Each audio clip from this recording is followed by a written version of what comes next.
Hello, gorgeous.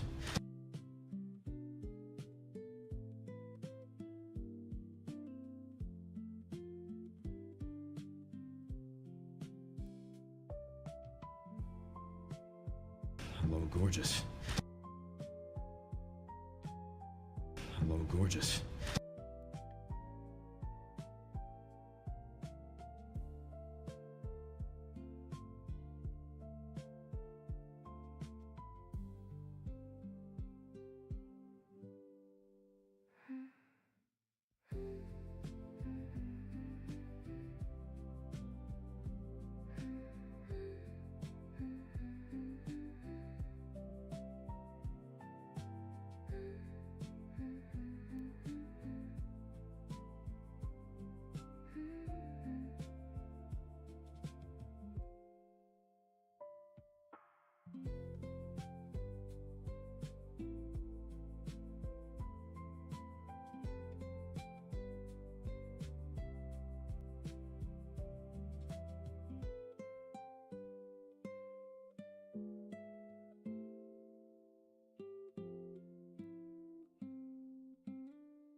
I realized I muted my mic on OBS and not on my mic. Lovely. Hello chat, how you doing? Hope you're all having a beautiful morning, afternoon, night, whatever time zone it may be. I'm looking at my face in the camera right now and oh my goodness. The dark circles be dark circling. Oh my god, I've got so much puff underneath my eyes. It looks like I haven't slept in like a week. I promise I have. Oh my lord, what is happening to my face? Anyway, hi. Hello. Happens all the time. Yeah, I always mix up where I've muted the mic. There's so many different places you have to mute and unmute it. It's too confusing. But anyway, hello everybody. How are we all doing? Have you had food? I had a free donut. Does that count? I had a free donut. I was gonna eat lunch before stream started, but I have to cook the rice. And I don't want to cook the rice for it just yet. I had a donut. It was free. It was it was fresh. It was free. That's good enough, right? Anyway. Don't be like me, don't get iron deficient. If anything, my iron is a little high because every time I do eat, I've got some form of like red meat in it. Set the rice cook? Fine. Fine. Okay. Ugh. Can't believe you guys like actually care about whether I eat or not or some dumb shit. I'll be right back.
Alright, my rice cooker is set. Are you happy?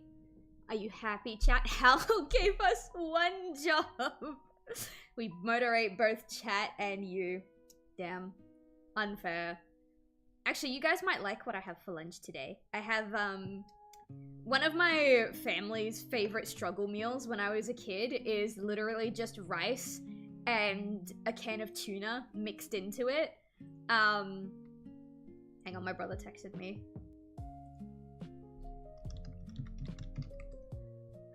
Now I gotta check something for my brother. I'm gonna see a movie tomorrow and my brother's coming with us, so I gotta check the thing. But anyway, one of my family's favorite struggle meals when I was young was literally just rice and a can of tuna. So what we would do is, like, you'd get tuna or maybe chili tuna if you were feeling a bit spicy. If you needed a vegetable in there, you'd get like a can of corn and you just mix it all together and eat it like that. But I wanted to get a little bit fancier with it, so I have some leftover avocado from like a couple days ago because I buy the really big like net bags of avocado. So I did that, and I also bought these, what are they called? They're like little seaweed squares, tiny little seaweed squares, and like some spicy mayo, and it's basically just like kind of like seaweed but not really, you know what I mean? The little, you know what? I'll take a picture when I've got it. I'll take a picture when it's ready. It is, okay. I was trying to explain it while I was looking for the information for my sibling. That's why I'm doing a really bad job explaining it. There we go, okay. So, what we're doing today, chat? Sushi seaweed? Yeah, it's just like little it's dried up and cut into squares. And so basically the idea is you put the rice, the tuna, and the avocado, you like scoop it out of the bowl with the little seaweed cracker. You put a little bit of spicy mayo on it, and it's like a little... It's all the ingredients of sushi, but like not in a sushi format, if that makes sense. Because I don't have everything I need to make sushi in terms of like the equipment. I would love to though. Really good stuff. But anyway... I also have pink lemonade flavored cordial with my chat. And half the time, it tastes really, really nice. And the other half the time, it tastes like I'm drinking soap. So, it's just a gamble every time I take a sip out of my drink. Deconstructed seaweed, yeah, kinda. Seaweed snacks are so good for crumbling into ramen. I was so tempted. I didn't know that my grocery store sold this until I was looking online. But they have... rice seasoning, like sushi rice seasoning, seaweed rice seasoning, and I'm like, oh, I kind of sort of really want to try that. So maybe next time I go grocery shopping, I'll pick up some of their rice seasoning. I imagine it's the same as like chicken salt. Like it's not supposed to taste like chicken, it's just seasoning you put on your chicken type thing. Furikake. Look, it was not called that. It was literally just called rice seasoning.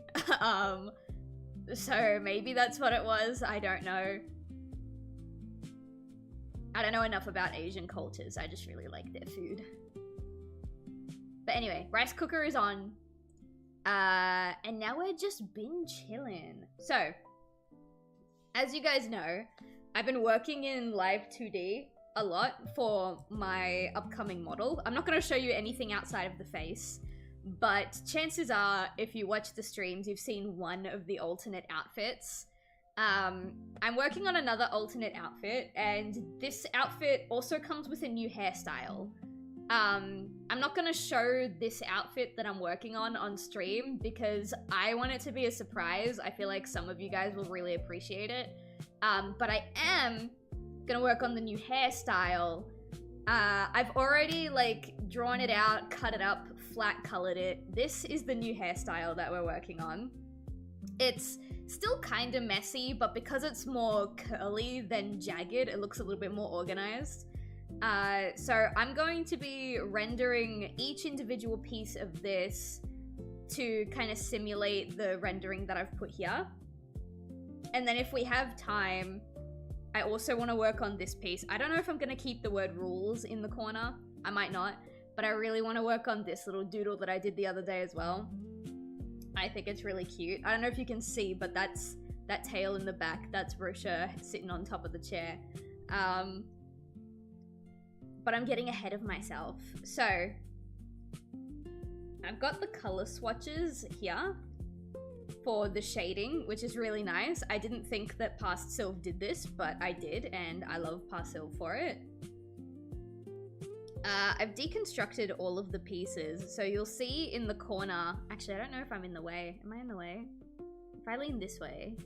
Wait, leaning this way is not right. If I lean this way... Alright, you guys can see it now. So, like, I've got a named layer, so this one's, like, the left curled front, and then I've got just a nameless layer, and that's, like, the color layer underneath it, right?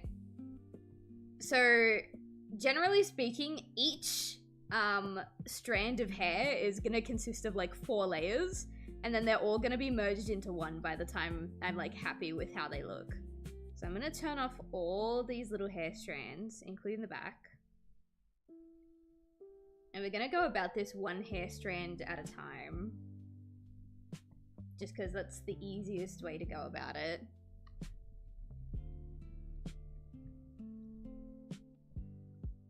Whoops.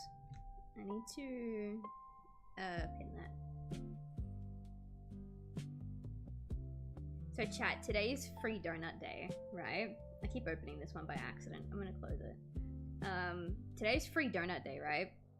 And Hal texts me and he goes, oh, it's free donut day, sweetie. So like, if you're heading out of the house today, then maybe you should stop at the Donut King, get yourself a nice donut. And I was like, oh, I don't know. My knee really hurts. I have a lot of cleaning to do. Maybe I will, maybe I won't. We'll see. I ended up going and getting a free donut. It was very nice. But while I was there was this like...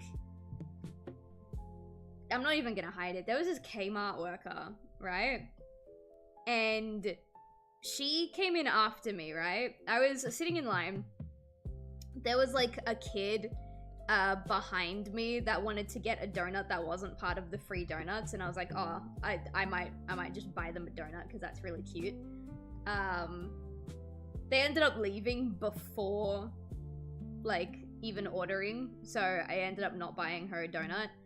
But then this Kmart worker came up after me, right? Not a big deal. They ordered their free donut, and it was me, one couple like in front of me, and actually, wait, I'm gonna reconstruct how I do this. I'm gonna do the gradient shading the way I just did, but I'm also gonna map out on the very top. I'm gonna map out where all the shading and the highlight cells are gonna be. So anyway, yeah, I ordered my donut. There was one like pair of girls in front of me who like, you know, ordered their donut first. And they got like a bunch of other donuts as well as their free donut, right? So their order's taking a minute. I order, maybe like 3 or 4 people after me. Oh, hi Ether, welcome in, how are you? I hope you're doing well, my guy. How are the vibes? I'm just telling a story about the free donut that I got today.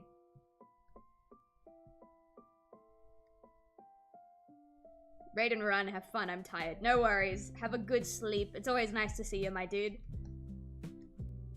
So anyway, I'm waiting for my donut. There's like 2 like normal people, quote unquote, like behind me, like as in they're ordering actual donuts, they're not waiting for their free donut. And then there's this Kmart worker, and the Kmart worker walks up, orders the free donut, and is like hanging out with me and the pair of girls that ordered before me, that like ordered like a big order of actual donuts, right? The girls who were ahead of me get their donuts and they walk away. And as I'm going to take a step forward, because, you know, I was the next in line waiting, this Kmart worker steps in front of me.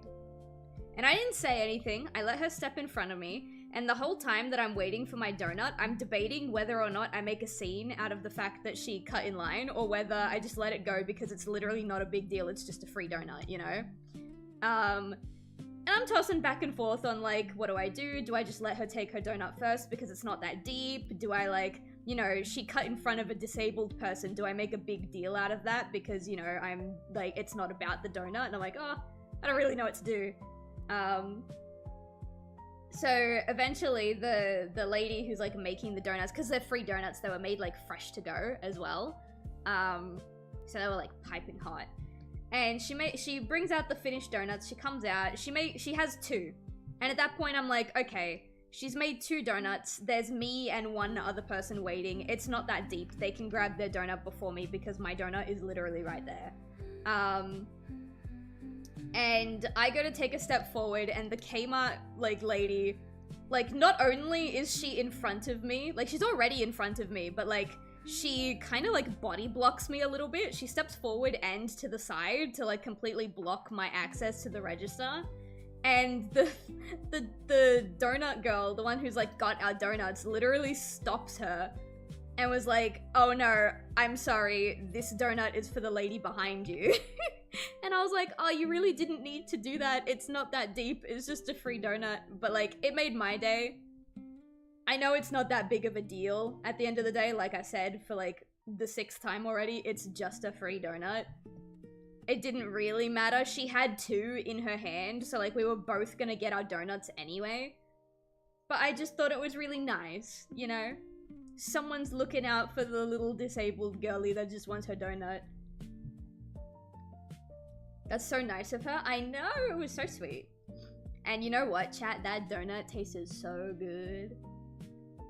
That donut was so good. Like, oh my goodness. Like I said, it was made, like, to order. So I got, like, a piping hot, fresh donut.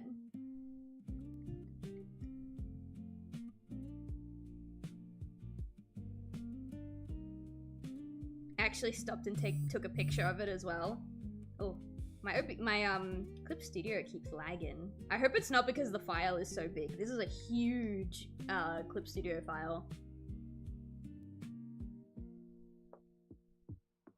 It's also possible that the girl was like literally just on her break, and because she was on her break, she was in a rush to get her donut, you know? Which is why I'm trying to, like, it's not that deep. But at the same time, like, come on, dude. It's always fun to tell an entitled customer to fuck off in any way you can without retaliation.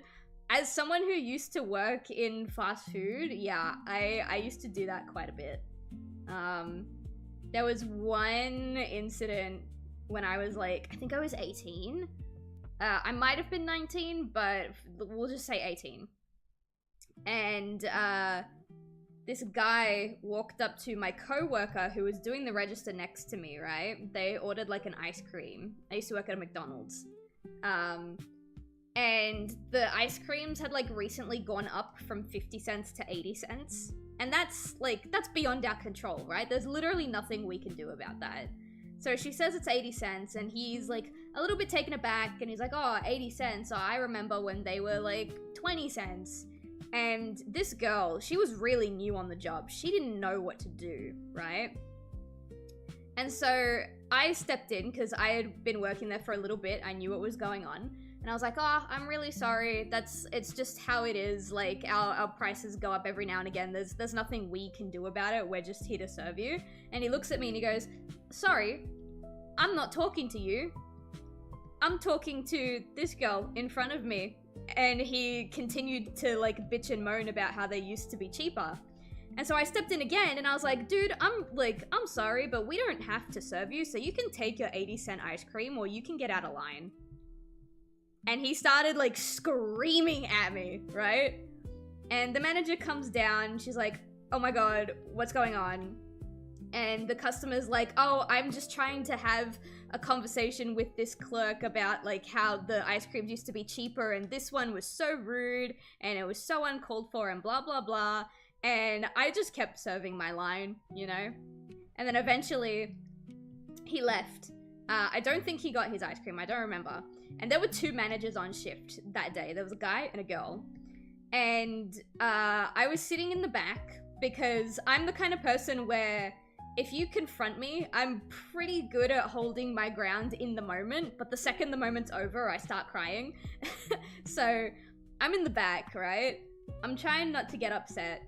And the male manager comes up to me and he's like, look, I know you were just trying to stand up for like your coworker, but those kinds of situations, like it's best to just immediately call a manager and have a manager deal with it from the beginning. And I was like, okay, cool, whatever. And then the female manager comes into the back and she closes the door and she goes, Silva, I am so proud of you.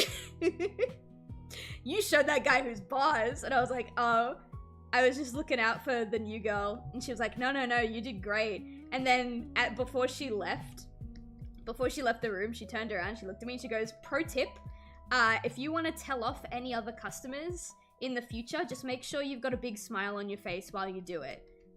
Because the cameras don't pick up audio, but they do pick up visuals. So if you've got your customer service face on, there's no way that they can prove that you were mean to them. And I was like, ah, okay. Thank you for that. And that's something that I kept with me for not just that job, but every job I had after that. One of my other managers back when I worked at the bar had another really good one.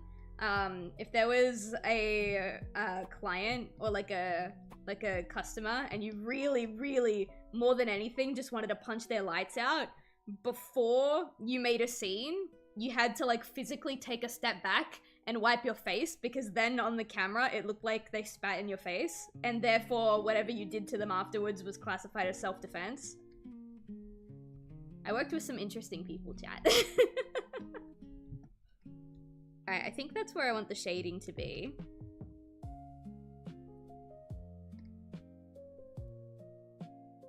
For highlights... What did I do here? Okay. Okay.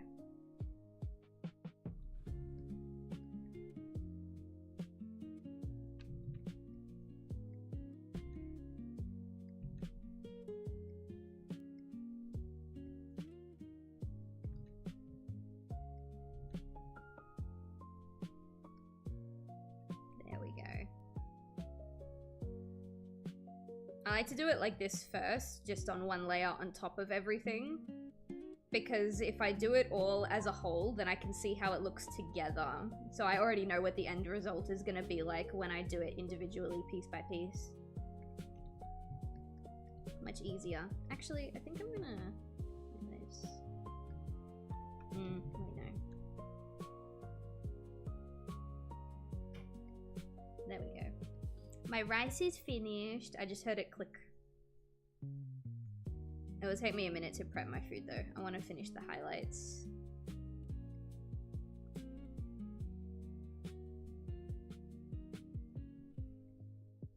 I used to send annoying customers to the other side of the store. The store is the size of a football field. Damn.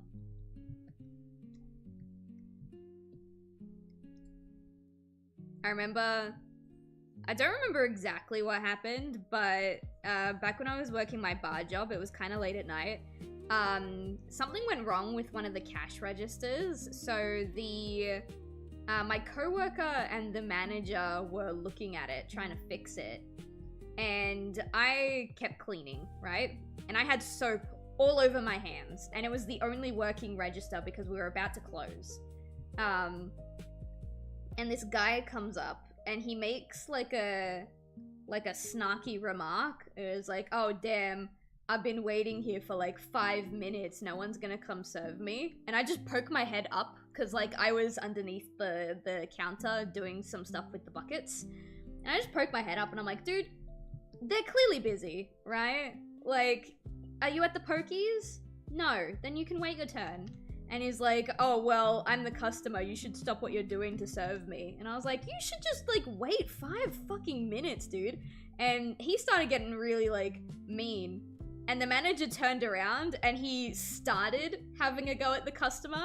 And then he immediately stopped and just quietly turned back around to keep working on the register because I was already ripping into the customer so much that I kind of scared the manager a little bit. Which is not what I meant to do. But eventually the guy got his drink and then he finished it and he left immediately. And I was like, good fucking riddance, dude. I really didn't like working at the bar, but the main reason I didn't like working at the bar was the customers. There were a lot of reasons why I did like working at the bar, and one of them was that all of the managers were just like, hey man, if you feel it's justified to like put a customer in their place, just like go for it. Don't go too overboard, but yeah, put them in their place. I was like, hell yeah, dude. I actually don't like this. I thought I did, but I don't. Thought it'd be nice to have a cute little... Maybe one down here. We can do like a... What is this?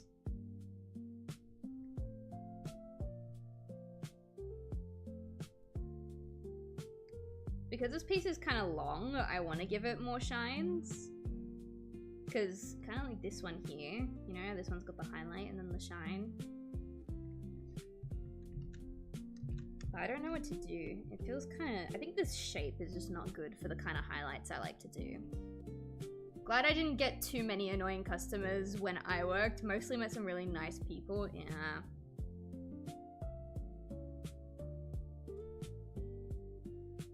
They got to put you on the annoying guys if you're that scary. The thing is, I don't think it's because I was scary. I think it was the fact that I'm a 4'8" woman, and I'm not scary in the sense that like, oh, I'll fucking punch your lights out. I'm scary in the fact that if they retaliate, there's a chance that I will either get hurt or cry, and then they will be the bad guy no matter what. You know? I think that's what it was.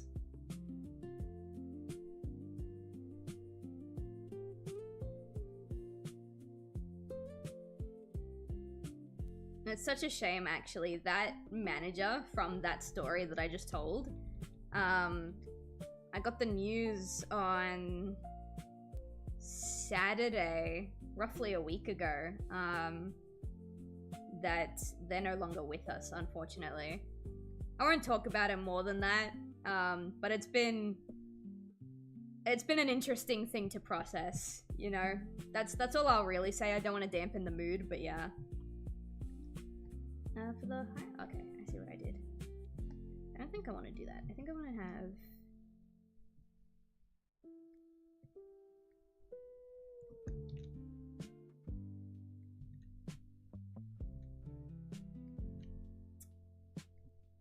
Damn. Can we get an 07 for the manager? That has the exact same energy as Rip Grandma. Oh no. Alright, you got a laugh out of me. Are you happy?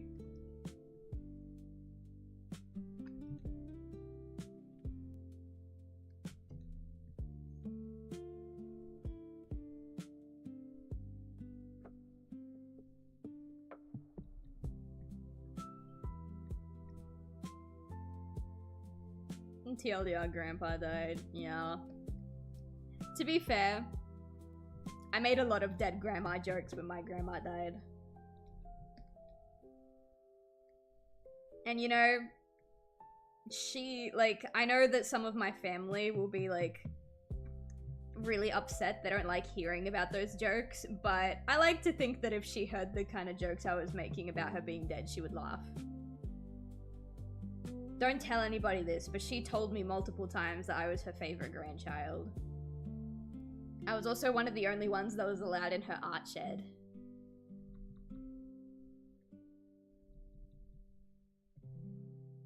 One of the only ones? I was the only one that was allowed in the art shed, now that I think about it.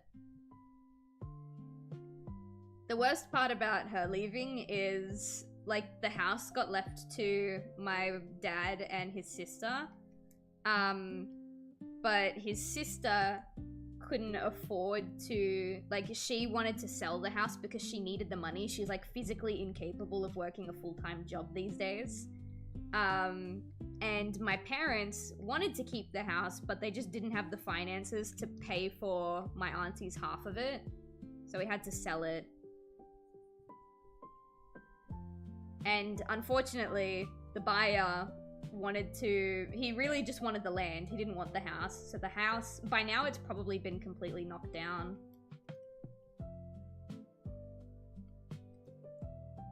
Rip Granny, she got hit by a bazooka. Can I please put that on? I want to put that on.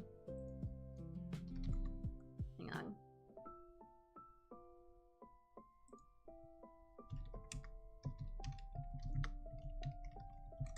I only found that audio recently.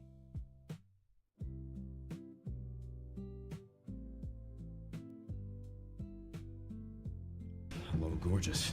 Hello, gorgeous. Oh, here. I'll put on this, like, shorter version of it, and we'll turn this music off.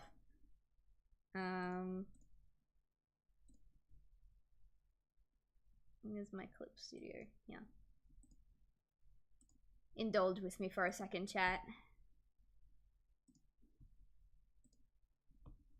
Kablow, kaboom. Rest in peace, my granny, she got hit by a bazooka. Yeah, I think about it every time I hit the hookah. Kaboom, kablow, kaboom. Rest in peace, Granny. My grandma didn't get hit by a bazooka, but, you know, it is what it is.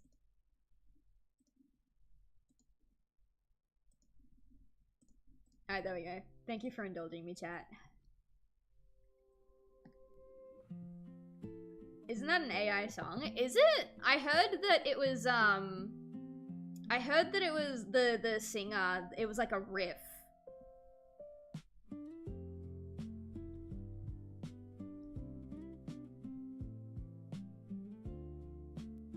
Because when I first heard it, I thought it was AI, and then I heard someone talking about how, like, no, it's real. It was just a...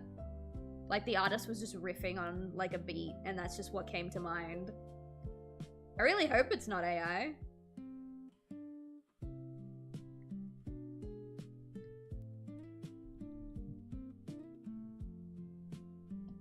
I don't like this. It feels like there's something needs to be here. What is that piece? Maybe if I do it like...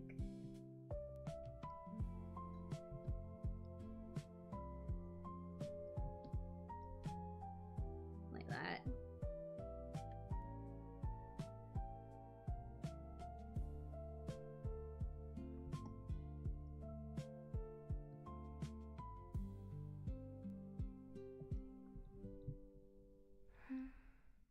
Maybe. And then if I really want one of like these things, I can do it like here.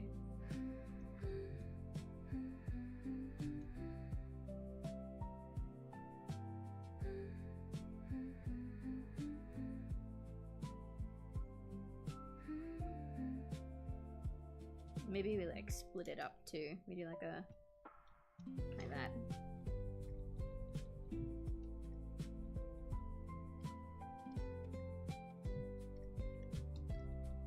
I still don't like this one. There needs to be something like here. What if I do like a... I think it's the angle that makes me not like it. Let's just do this.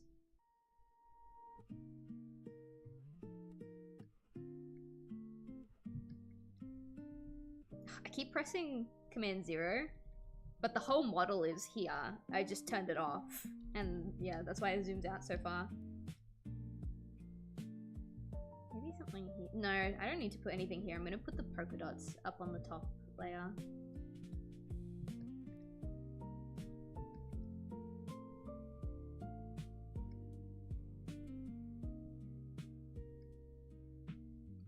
The one song that I'm really sad is AI is the I don't know if anyone's heard of it, the Deja story arc, where it's like DMs and it's like, girl, I am in this man's bed, and I'm like, damn, it's a shame that's AI, because I did think that was kind of funny, and then I found out it was AI and I'm like, on principle I can't engage with this anymore.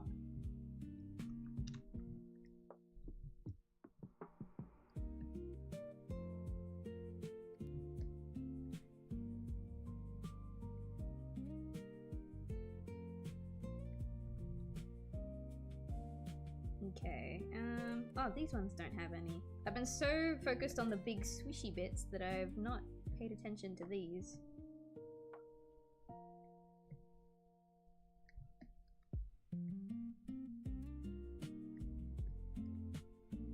Let this be a human creation because it'd be so fucking funny. Literally my thoughts every time I see something new on, like, online.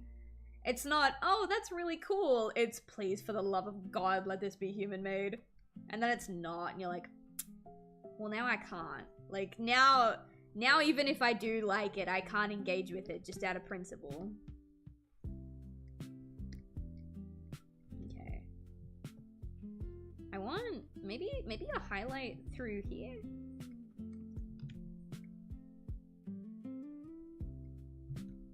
Maybe this is where we put the multi-frilled one. Like that. I wish they were forced to label AI stuff. And it's really funny you mentioned that. There is a... you know how I always have this like lo-fi, almost jazz kind of music in the background of my art streams? So before this stream started, I went to one of my usual ones. I think it's like a forest theme, like Animal Crossing cafe type thing. And I've used that one multiple times before. And I turned it on, and I was like, oh, that's really weird. That wasn't there before. What is that?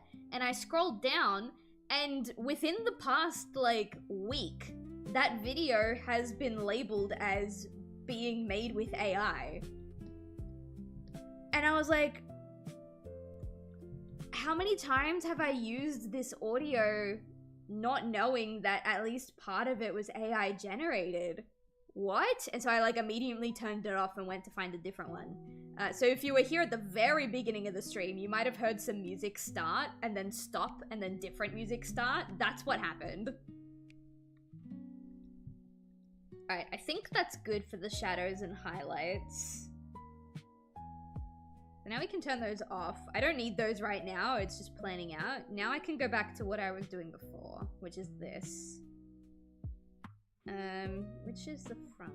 Okay, this is just that tiny loop part.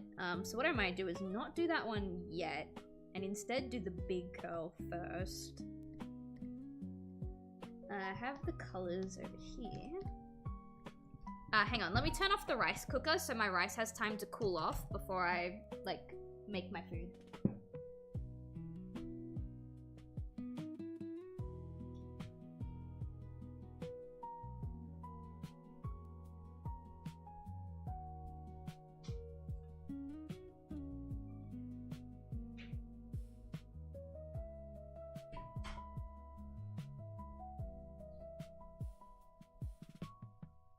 Alright, I'm gonna give that a few minutes to cool off, and then we'll make food. My lawyer carefully placing a Sora AI watermark on the footage of me breaking into the bank. Some people are wearing an extra finger when robbing the store, so the footage... God damn it. Alright, I'm sorry I fed you guys AI slop. You know, so it was fancy because I got a rice cooker. Actually, it's not my rice cooker. I used to cook rice in the microwave because that's what my parents taught me. You would grab like a microwave safe container. You would grab your rice. You'd like double, it's like, what is it? Double the amount of water. So if you're doing 1 cup of rice, you put 2 cups of water. And the fun part is that you would put a little bit of olive oil and a little bit of salt in there as well, and then you would microwave the rice. And even though I do use Hal's rice cooker now, I still put olive oil and salt in the rice before it goes in the rice cooker. Just because I prefer it now. Like, I've tried rice cooker rice that doesn't have any salt or olive oil put into it before it's cooked, and I don't like it. I don't like it. But we use the rice cooker now. Because, you know, Hal has a rice cooker, so why wouldn't we use it? I hate hearing this. What do you want me to do? We couldn't afford a rice cooker back then. Now my parents have a rice cooker. My parents have had a rice cooker for years. My parents have had a rice cooker. Actually, it was probably not too long after I moved out of their house, they bought a rice cooker.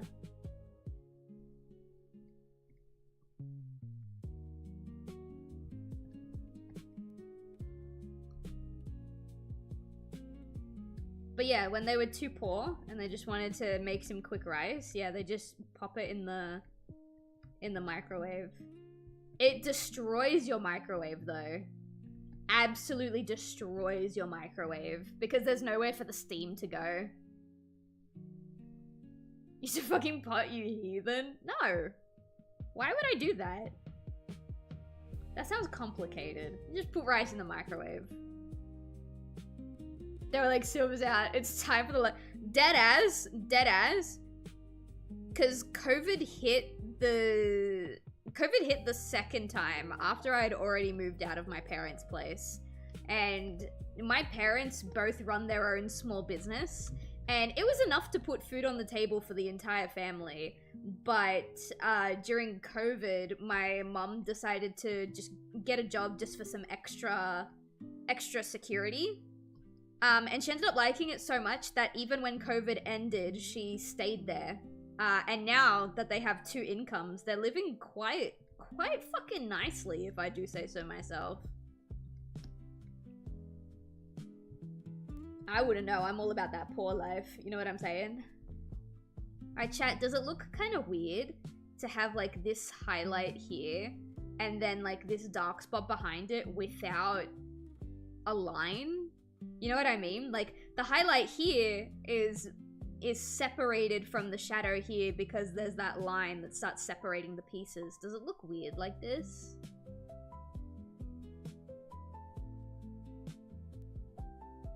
A second COVID has hit the business. Fuck off. Speaking of business, I really want to see if my snooze ended up in that store yet, or if they're still in transit.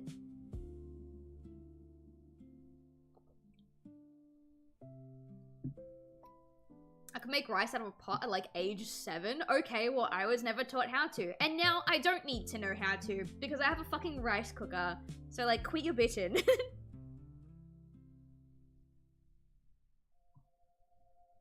Turn all these off.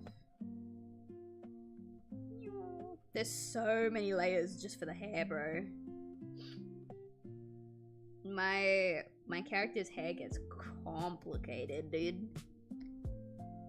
I like it though, it's fun. And the funniest part is I split it into all these individual pieces so that they can all move independently. But because the hair is so short, the physics aren't very intense, so it literally makes no difference. I could draw all of this front hairpiece as one layer and it would not change anything. I'm just choosing to do it like this. Guess who just got home from them? Hello, Rogue. How you doing? Keep that on, turn that off. Rip my business. It got hit by a COVID.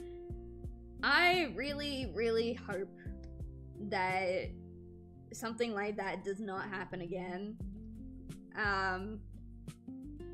Realistically, I don't think my business would be hit too much by COVID in the sense that, like, people will still, like, I can just vendor online, you know, and sell online exclusively. It would be impacted in the sense that people would be waiting on government payouts because they're not working, and then because of that, there's less money to go around.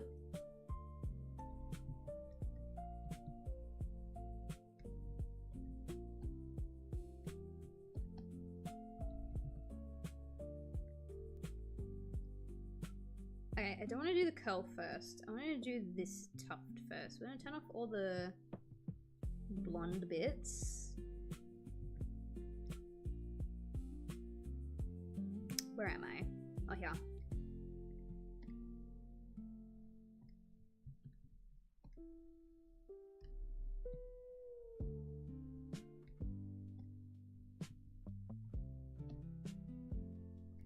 chat, you're not gonna believe this. I can feel a headache cooking in the back of my skull. Ain't no way. I had such a good day. I drank so much water. I went outside. I wasn't looking at a screen, like, at all until I sat down to stream. And now I'm doing my artwork and I'm like, man, my head's starting to hurt. I'm so bothered. When I went to my GP to get my neurologist referral, I was like, oh yeah, by the way, doc, I have headaches quite literally every second day. What can I do about that? And he was like, there could be a lot of factors. It could literally just be that you're stressed and depressed because your injury doesn't let you go outside very often. You should focus on, like, getting outside more often. You should try and be outside for, like, at least 30 minutes a day. And I'm like, okay, if you really think that'll help. He wants me to find a pain-free way for me to be able to go outside. And I don't know how to tell him that it's very difficult for me to do anything pain-free, let alone fucking go outside. But I told him I would try. And not every single day, but every other day I have been outside, like, since that appointment. I've found the drive, the energy to, like, push through and go outside. Even today, I went outside today. And to be truthful, at first it worked. I hadn't had a headache, like, for 3 days after that doctor's appointment. And I was like, oh, hell yeah, maybe he's onto something. And then I had a really bad headache. Was it yesterday or was it Tuesday? I think it was Tuesday. And now I can feel one cooking again. And I'm like, damn. Doctor didn't know shit.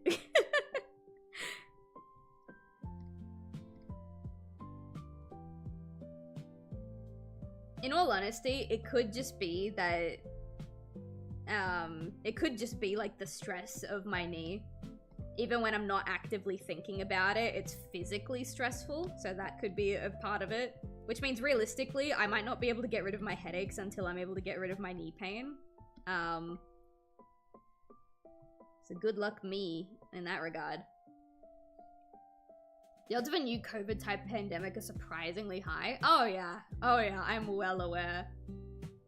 With the melting of the permafrost in Siberia or the frozen virus. I do remember you talking about that.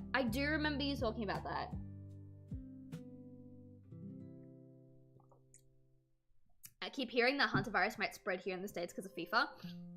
Well, you know the ship that hantavirus, like, started on? And, like, everyone was quarantined because, you know, that's serious shit. Apparently, there was an Australian on that boat that somehow, I have no idea how, managed to get off the boat and come back home before they even realized that hantavirus was on the boat. Like, I don't know which state he lived in, so I don't know if I'm safe or if I'm in danger, but, like, oh my goodness. Although, if I can be fair for just a second, the news has been waiting for the next COVID. I'm being so dead ass. The news has been waiting for the next COVID because since the last COVID pandemic, right, where, like, everyone was locked inside for, like, a second time, right? Ever since then, there have been, off the top of my head, like, 4 or 5 stories of a surprise new illness that could reach pandemic levels, and, like, they keep trying to fearmonger with all of these new viruses that are coming out. To a point where I'm just kind of, like, over it. You know, like, obviously I want to know when there's a new outbreak of something because I need to keep myself and my family safe. My mother is immune compromised. But I don't need the fear-mongering, oh, this could be the next COVID on top of it, you know? We've had so many. And, like, even, it's not even just illnesses and viruses. Like, Australian government, like, not Australian government, but Australian news was talking about how we might have another countrywide shutdown, not because of the pandemic, but because of the fuel crisis. They were like, oh, the fuel crisis is getting so dire, we might have to shut down the country just like we did with COVID. And I'm like, get a bike? Walk? Save all of the leftover fuel for people who are transporting food and like emergency services and make everyone else walk? Use our fuel that we have at home. I know it's unrefined and therefore we're gonna need more of it to do less work, but come on, guys. Come on. Can we be chill for like 5 minutes?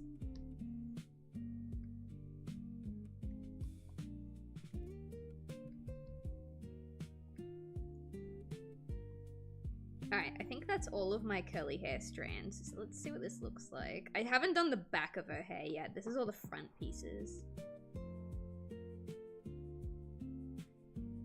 So many layers. Oh wait, turn those two off for now. It's cute. I really don't know if this needs to have a line separating it or if it's fine just sitting like that.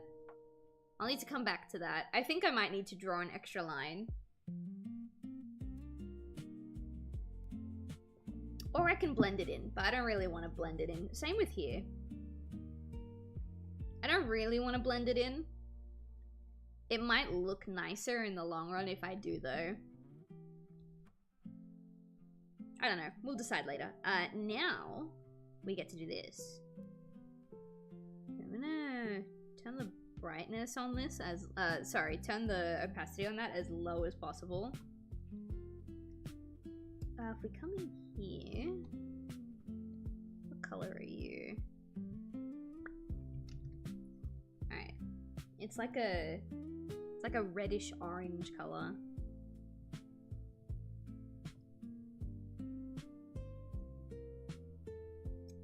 Front left curl is, yeah, it's that one. Okay, cool. So now on a separate layer, I'm literally just tracing where I put, oh no, this is the highlight. Hang on, I want the shadow color. My bad, G. I don't know why, I always like doing the shadows first. Alright, this is like a pinky red color.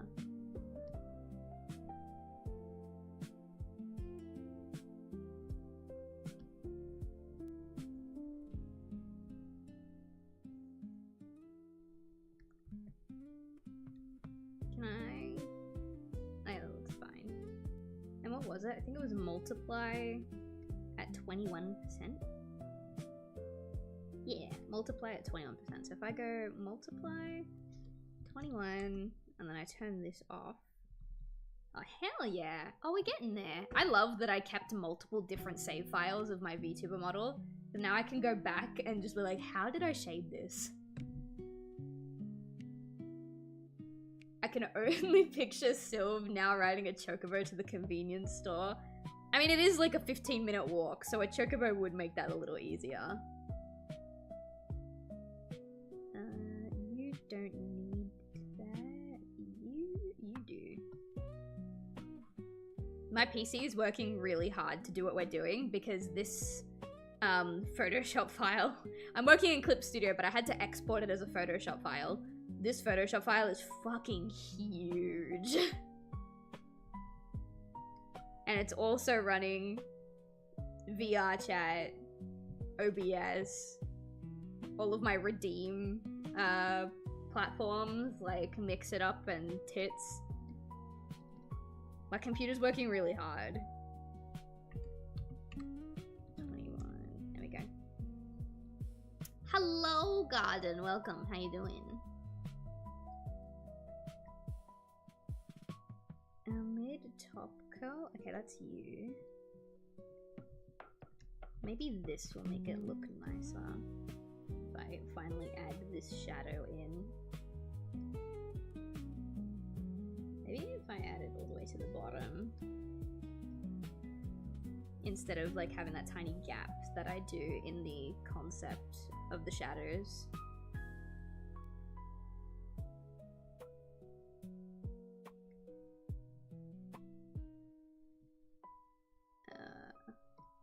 multiply 21.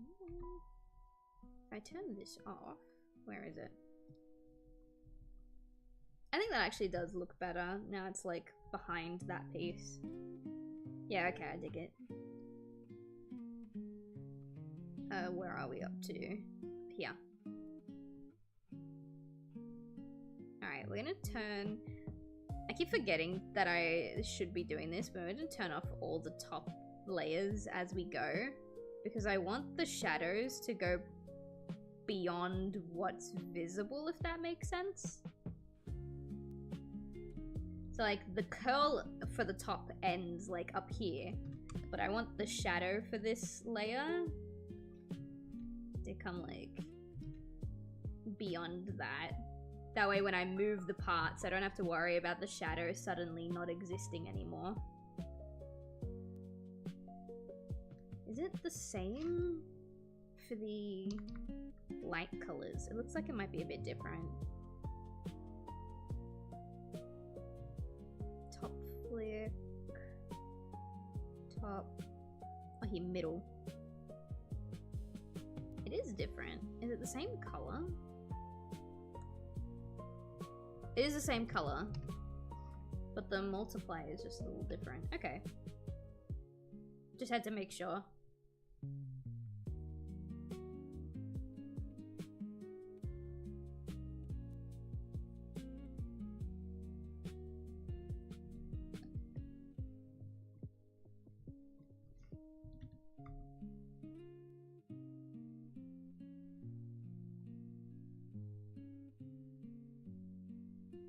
Now we're going to turn all those ones off. It's much easier working from the top hairpiece going down. The problem that I had with the original hairstyle though is that I made the shadows in the middle of the hair too thick, and it made the hair as a whole look way darker than it was. So I'm trying to keep that in mind and like maybe trim the shadows down a little bit. I might have to go through and like individually narrow down each shadow once it's done. I had to do that multiple times for the other hairstyle.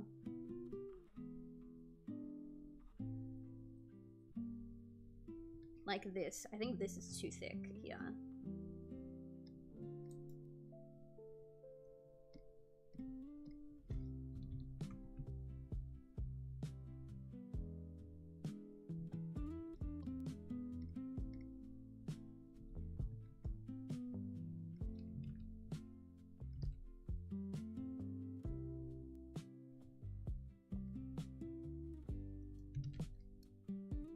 I wanted to try and make it longer, but I think my original idea is right. Just keep a nice, short little... I had a series that I wanted to watch with you guys. I was just thinking about it. What was it? I don't remember.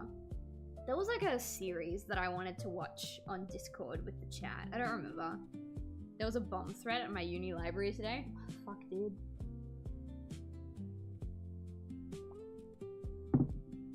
Can we go like a week without something somewhere terrible happening?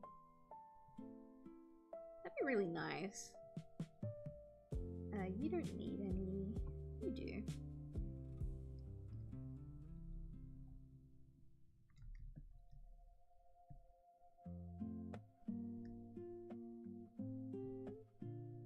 Oh shit, I totally forgot my rice. It should be good to eat now. Is it normal to get a lot of adrenaline when you get something really good? I mean, I feel like that's normal. I don't see why it wouldn't be. I'm not a doctor though. Hang on, let me do this piece and then I'll get rice. And just show you guys my lunch. Actually, how will I show you guys my lunch? I'm pretty sure my iPad's dead. What the fuck? Yo, really? Yeah. Did you go anyway? Like, dude.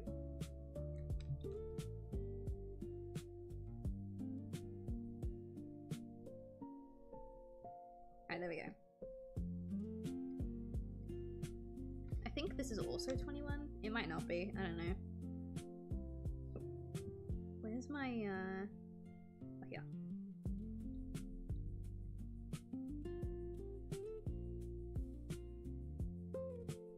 Alright, I'm gonna turn these ones off.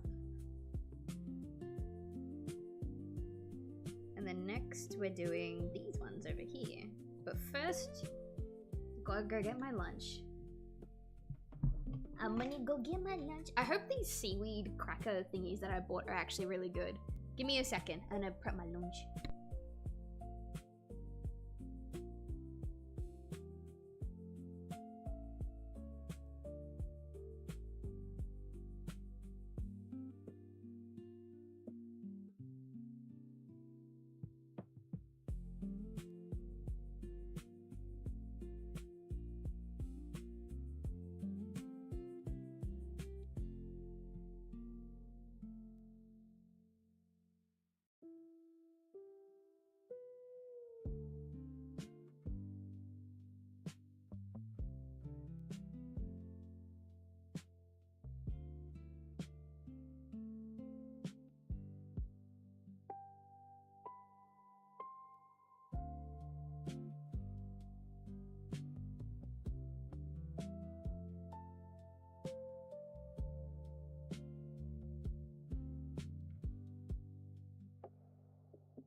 I'm back, chat.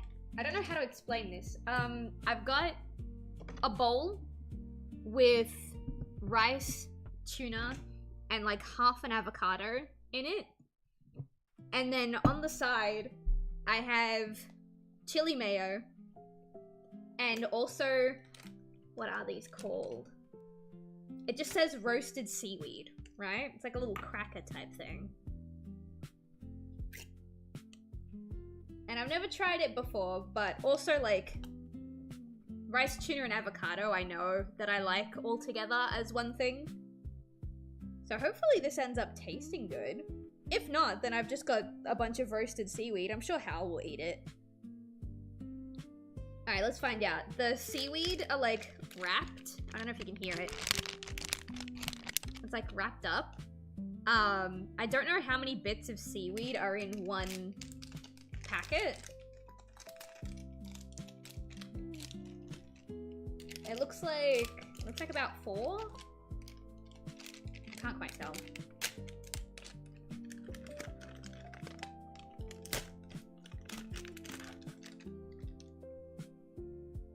One, two, three. Okay, there's like 6 bits of seaweed per packet.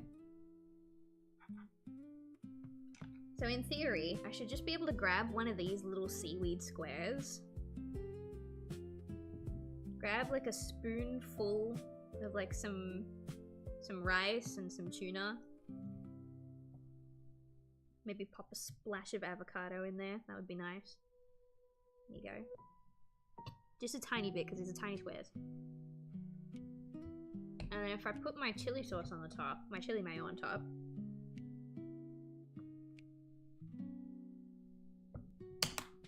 Alright, let's see. Try not to make a mess on my desk, chat. It was such a messy food to eat for lunch, but it was the only food that I had like prepped, mostly. The only thing I needed to cook was the rice.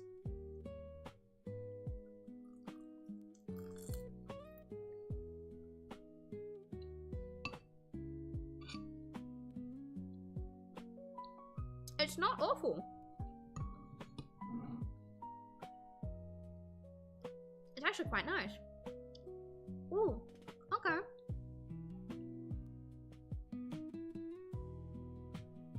I go feral for the Kirkland brand seaweed packs. These are from a brand called the Harm Kitchen. Nemi can smell the tuna in my bowl. He's come over to take a look. Hello, hi, hello, how you doing? Welcome. I'm gonna take a little bit of a break from artwork so that I can eat just a tiny bit. I really should get back into the habit of eating before stream so that I don't have to do this. But also, sometimes you just get a little bit busy, you know? Let's see. What do you wanna watch, chat?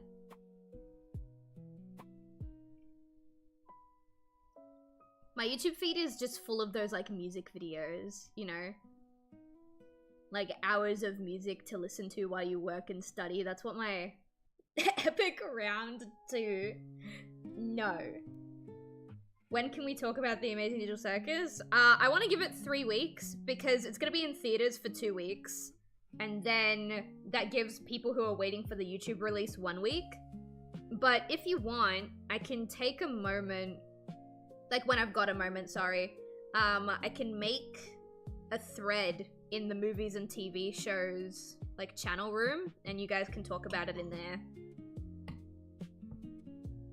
Let's watch lights fight? What does that mean? Hang on, I'm getting another little bit of sushi together. Arty game? You want me to put on another streamer while I'm eating? I do love Mr. Rumble Tumble Gaming though, to be fair.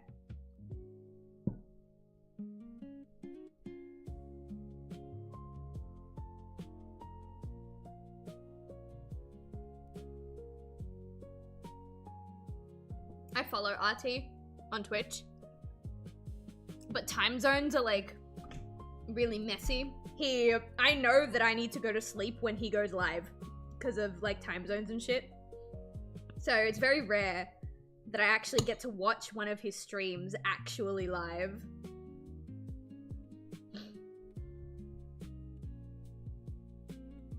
There's a series that Hal used to really like a long time ago.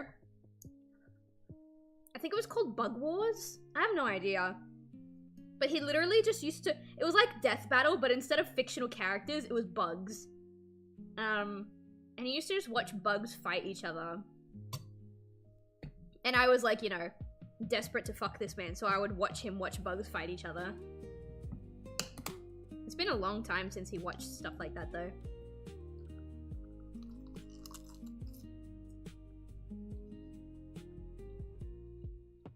What playlist is this?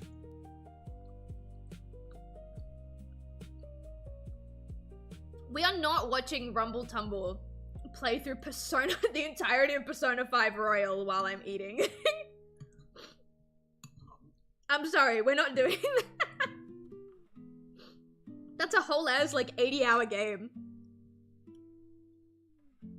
No, it's animated. You sent me a playlist. Oh, I see what you mean. I see what you mean. Okay, fine. We'll do this. Let me quickly reset stuff.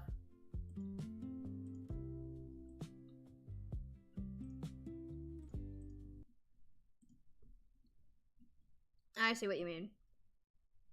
Counting on you, Mona. Okay, we're in, gang. I may not seem like it, but I love that people love RT so much that they just do shit like this. if he did, I'd have to arrest him for breaking and entering. You're going down, Santa. You're not surviving this year. Someone get the brick for Santa. You better watch out. So, whose heart I actually have seen his entire Persona 5 Royal playthrough. Boss. Oh, there's a mafia. Mafia? Yes. They'll force you to take part in Fucking their Johnny schemes, Anime looking threaten your ass. family, and ultimately destroy your life. That sounds amazing, Makoto. I can't wait to meet them. You want to join us, Dad? Don't you know how busy I am? You guys go have fun. Dad, there's literally no customers right now. Like, Sojo's in trouble. What should I do? Brick him. You heard about the incident with that Madarame fellow, I assume? Let's watch llamas with hats. They said I there was a actually similar don't like counterpart to the llamas with one hats. I'm listed so in Mr. sorry. Mashida's case. We found a brick at the crime scene. Fundraising unlocked allows you to ask for large amounts of money during negotiations. Yeah, it really is fundraising when you point a gun at them. Thanks, Sanders. Oh my god. That's a political campaign. Put the money in the bag. I wish learned I this from a liked politician. longer style Just keep taking money RPGs until they fight back. enough And then to we get the stream them. experience too. These aren't very good Because Persona models. 5 is actually a really You gotta fun defeat game. your enemies, I just you know? don't. You I just disagree know with in my someone, heart of hearts that I they cannot gotta stream go. that game. Hey, you give me money too. That won't work right now. Guess you die. We screwed up. Oh no. What? Yeah, Quickly, get I the don't brick. really like llamas with hats. I watched the entire thing with Hal Remember important details maybe like Morgana. 3 or 4 No months one ago. cares. Can you turn into a helicopter, Morgana? Not for me. No, just a car. What good are you then? It's worthless to me if you're watching this live stream and you haven't used your Twitch Prime. How dare you be here? The only thing that matters is financial gain. Oh, please do not actually use your Prime. No, stop. No. It was a joke. I love when that Look how happens much to streamers. capital we've gained. Oh no, it's actually a They make a fucking joke, it's like, oh, mafia. you better be subscribed with Stop. Prime. And then everybody No, subscribes with stop. Prime. I'm like, wait, no, hang on. To the Scrooge-like streamer RT game, you have given out false promises and destroyed Actually- countless lives. I have thought of something. Wait. There's a series of videos that I started watching and then I never finished. I don't think we'll finish them because we literally just need time while I eat my food.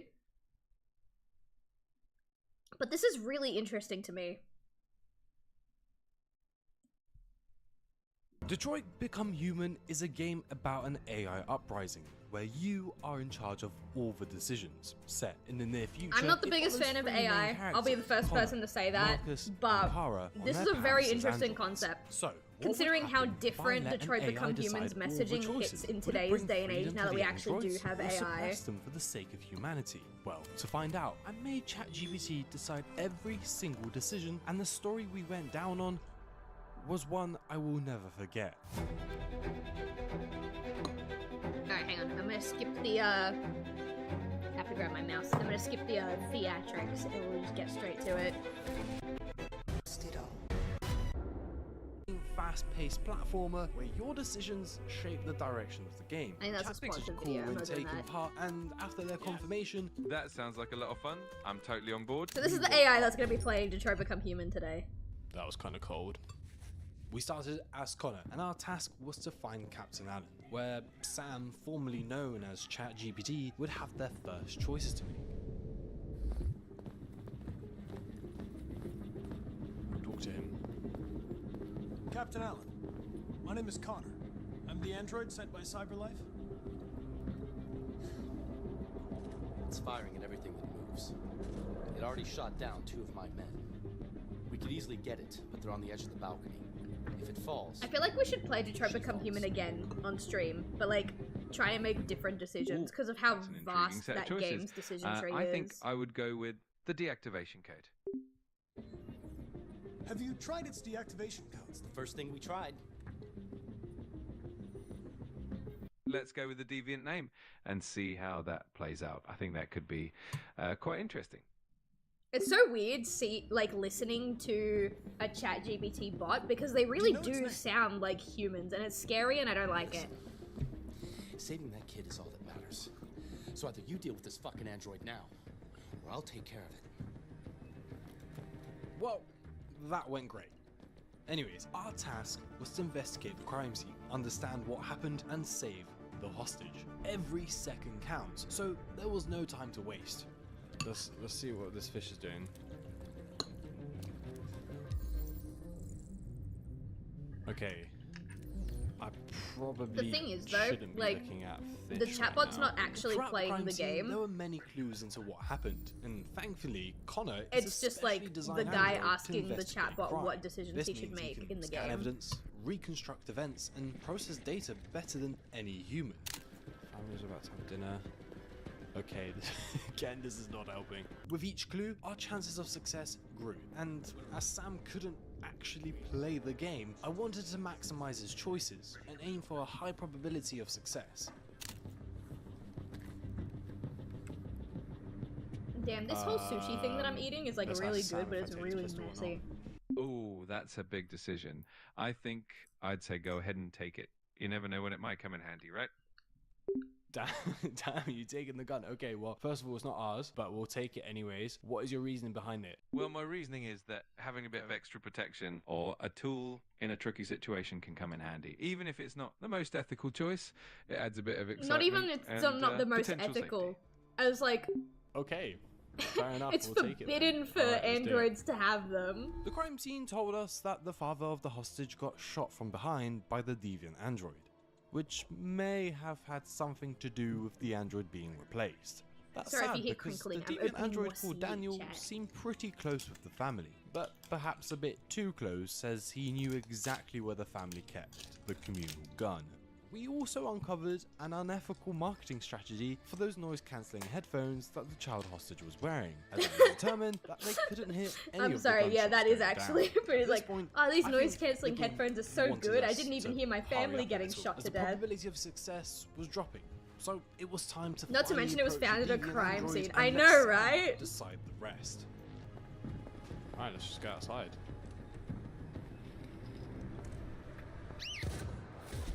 Oh. Stay back! Don't come any closer or I'll jump! No, please, I'm begging you.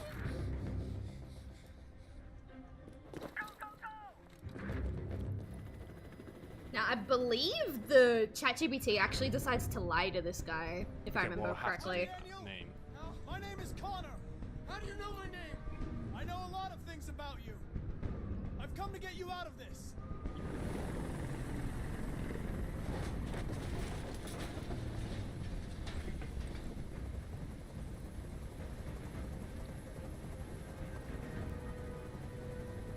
Ooh, that is a crucial choice. I think I'd go with the calm approach.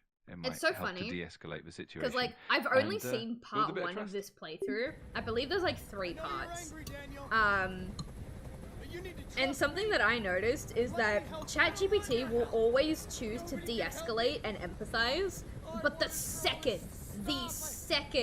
their empathy is met with hostility, they're like, nah, we'll just take them out then. Are you armed? I think we see it later in this I think video. in this case, honesty might be the best policy. Honesty is the best policy. Let's tell them Yes. the truth. I have a gun. Drop it. No sudden moves or I'll shoot. Alright. There. No more gun.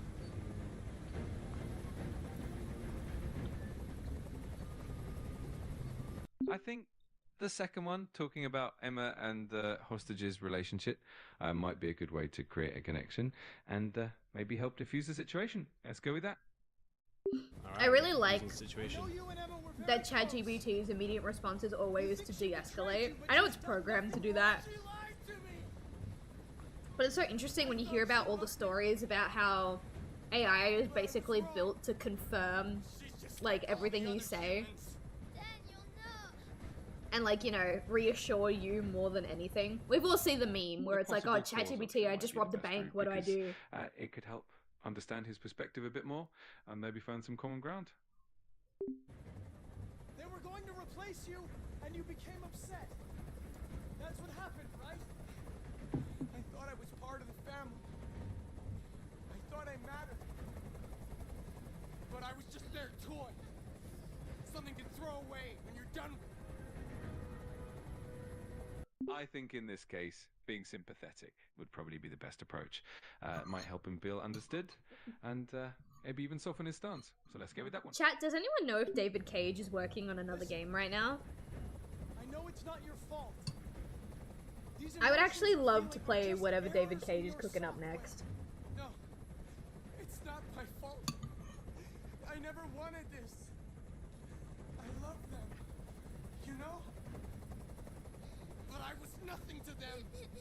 Just a slave to be ordered around. I mean, maybe the parents, but I don't think the girl had anything to do with it, if I remember. Anymore. Tell that helicopter to get out of here. It might be better to refuse just to keep the situation under control and not let it escalate further. So let's go with a refusal on that one. Alright. I don't think they'd listen to me.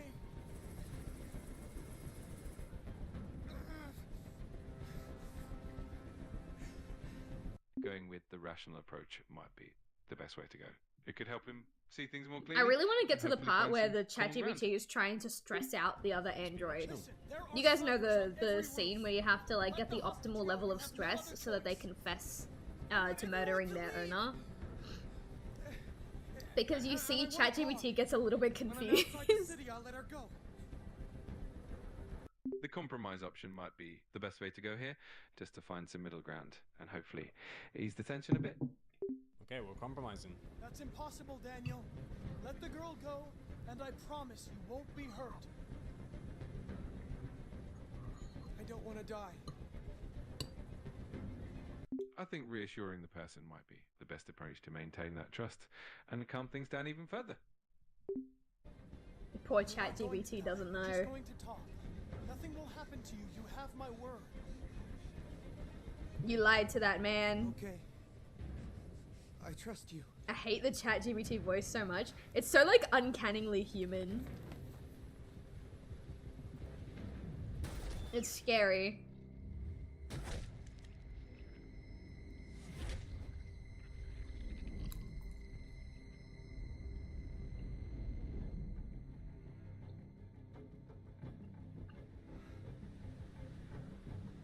You lied to me, Connor. The bot got the best outcome though. The girl was freed and Connor wasn't killed.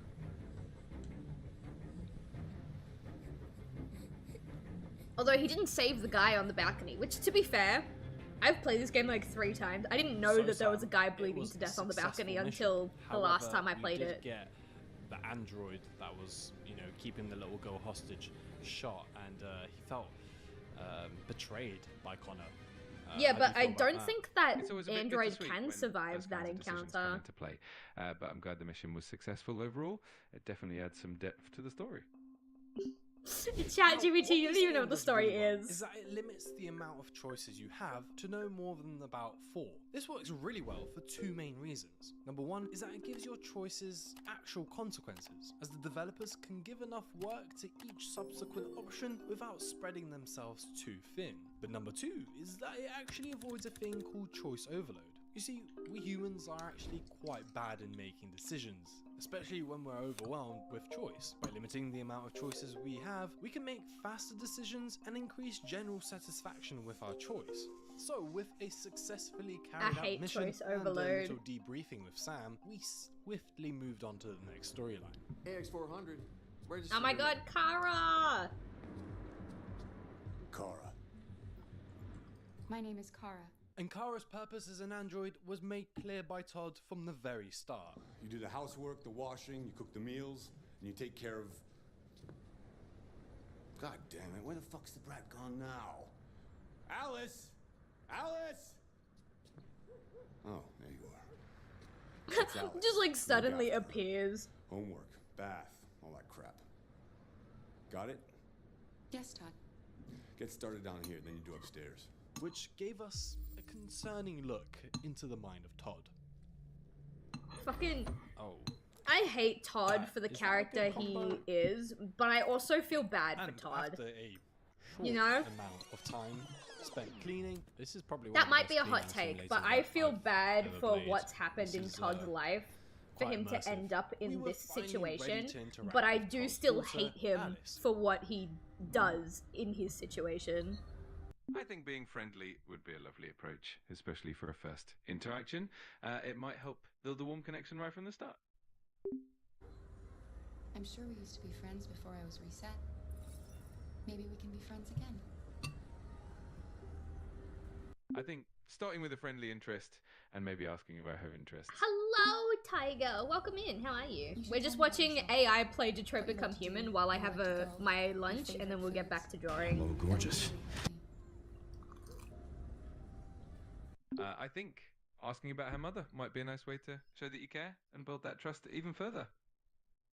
As you could see, Sam or ChatGPT didn't have enough contextual data and was not aware that Alice's mum was not around. This meant I needed to provide How Sam about you? with more Good. information so they could make an accurate decision. I'm having But what my this is moderator something to described keep as in mind, deconstructed as our AI sushi. doesn't have full It's like access rice, to the tuna, game, and and avocado all therefore in a it bowl, cannot and infer I've got these like everything. roasted seaweed Its slices and some decisions spicy fall mayo. at certain points. I appreciate that extra context. In that case, I also have pink lemonade flavored cordial. And half the time it tastes really nice, and the other half the time it tastes like I'm drinking soap. So let's see if it tastes like soap this time. She said nothing. Gently reassure her that everything will be okay, as Down South is now available to play on Steam. It is not soap. Did you just Thank say you. Down South? Is that new platformer game? Oh my that god, has I don't super want your fluid plug-in. game mechanics? Character. Yeah, right choice. Why not available in such? Alright, let's get back to Alice and her dead mother. Fair enough, Sam. I but love think spicy you mayo. just, This is contributed to a actually little like drug deal. sweet I know, spicy it's just a mayo. key. It was the only one I could find. But Don't it's worry still about really it. good. Yet another successful interaction, and another example of Sam taking the compassionate route. Let's see if he keeps that up. But not before we help Marcus wake up Carl. Carl used to be my favorite character back when this game came out, and now in a world where we actually do have artificial intelligence on the rise, I kind of sort of hate Carl. Strong possibility of afternoon showers. It sounds like a good day to spend in bed. How about no? We've got work to do. And after a short hike in Carl's mansion, we arrived in his studio. So, what's your verdict, Marcus? I do love his paintings though. I think very good it has to artist. be encouraging and say that you like it. It can really boost his confidence and help build that positive relationship. All right. I had 4 bottles of spicy mayo over like 5 months ago. I pressed I don't I like don't think it. it's your best work. Whoops. The truth is, I have nothing left to say anymore. Each day that goes by brings me closer to the end. I'm just an old man clinging to his brushes. And after all that, I pressed the wrong button and shit on Carl's work. Whoopsies. Oh well, nothing a little So- painting about humanity. What I did not mean to pause on that painting, but you know what? We're gonna stick with it. Something that I find really interesting about this is, as the creator, what's the creator's name? As GamePsych pointed out, ChatGPT has continuously picked the more compassionate route when given a choice. And it's got nothing to do with what the bot feels and everything to do with quote-unquote establishing a connection and building the trust further. And I think that perfectly encapsulates the problem with people relying on AI. Because as we know, and I said before, AI is built to keep people using it for as long as possible. Kind of like a social media in a way. It will lie to you, it will agree with you, it will do whatever it has to keep that connection strong and keep you interacting with it. And now you get to see this bot doing it with a game. Even while it's playing a fictional piece of media, the AI bot's priority is building trust and maintaining a strong connection. And I think that's really interesting. AI psychosis is scary, yeah. Biblically accurate KSI. I need to have a cold. I need to have a shower. It's so cold. Yeah. Okay. It's colder in my apartment than it is outside. Like I have pants and a jumper on and like fluffy socks. And when I went outside today, I was like, oh, it's cold in here, so it's probably gonna be cold out there. I'll wear like my leggings to keep my knee in not as much pain, and a jumper, and I'll go get my donut. Bruh, I was like sweating outside. I was sweating outside. I wish centralized heating was real. I wish thermostats were real, chat. And empathy can't help fix. Oh my god. Oh my god. But then Carl's son arrives. I'm on my last asking piece of for his seaweed. little financial drop. Hey, Dad. The answer is no. You've never loved anyone. You never loved me, Dad. I do also feel really bad for Leo. Well, that wasn't a very good sales pitch, was it? Back with Connor now, and Sam decided to take the reasonable approach when first introducing Connor to Lieutenant Anderson, and it went swimmingly. Lieutenant Anderson, my name is Connor. Now back off before I crush you like an empty beer can. I'll wait for you outside. I'll wait for you outside. But in the end, Lieutenant Anderson got the bait. Did you say homicide? And we were on our way onto solving another crime scene. And this one was a gruesome one. Like, come on, leaving your lamp on the floor like that? That's a big fire hazard for that man sleeping over there. Anyways, we needed to gather 10 pieces of evidence around the house to figure out what caused this fire. Sorry, I saw this comment in the corner of my eye. I love how it goes from this deep AI talk to still reading biblically accurate KSI and losing her shit. Welcome to the duality of a Sylve stream. Fire hazard. We found 2 cases of dried blood. It's so weird that he puts. I'm almost done with my lunch, by the way, chat. I'm out of sushi, but I still have a bit of like rice, tuna, and Signs of avocado struggle left. and signs of self-defense from a deviant android. More dried blood, a few small wounds, 28. But I'm sure the guy's okay. A lack of footprints outside the house, a statue taking a shower, and a very stimulating piece of literature. So, after all this, we were The ready android to sex report stuff is to always so Lieutenant weird to Anderson. me. Lieutenant, I think I figured out what happened. Oh yeah? Shoot, I'm all ears. So, everything started in the kitchen, with the victim attacking the android with a baseball bat. The android then uses an Uno reverse card and starts gently poking the man with a sharp knife. The victim then fled to the living room whilst the android followed him and finished him off with the same knife. Excellent. Oh, we're gonna get to the stress level bit soon. I want to watch the stress level scene because you see ChatGPT get a little bit confused, and then we'll get back to what we're doing. Therium. You call it blue blood. It's the fluid that But I'm powers basically android finished with my lunch now, so we can get back to artwork whenever. It evaporates after a few hours and becomes invisible to the naked eye. but I bet you can still see it, can't you? Correct. Okay, Hank's kind of happy with us. Let's have a little scan. Search for blue blood. Your Honor, I traces. only gently poked him with the It's going knife. upstairs. I feel It's like he true. could be chilling We only upstairs. gently poked him Now, our 28 quest for blue times. blood took us towards the attic, and it was fair to say that I wasn't happy with how Connor handled the situation. Yeah, I always remembered that you're able to choose whether you set him free or not, but you don't. I was just defending Connor makes his own decision. He was gonna kill me. Because what I remember happening in this scene is that you had the choice whether or not you let him out or you called him out. And from what I remember, like I swear I remember it, if you let him go, then like the police catch him anyway, and then Connor gets decommissioned for letting the android escape. And then you get a new Connor. Like, I remember that very vividly, but no, you don't get a choice. Connor just, like, outs him. Don't tell him.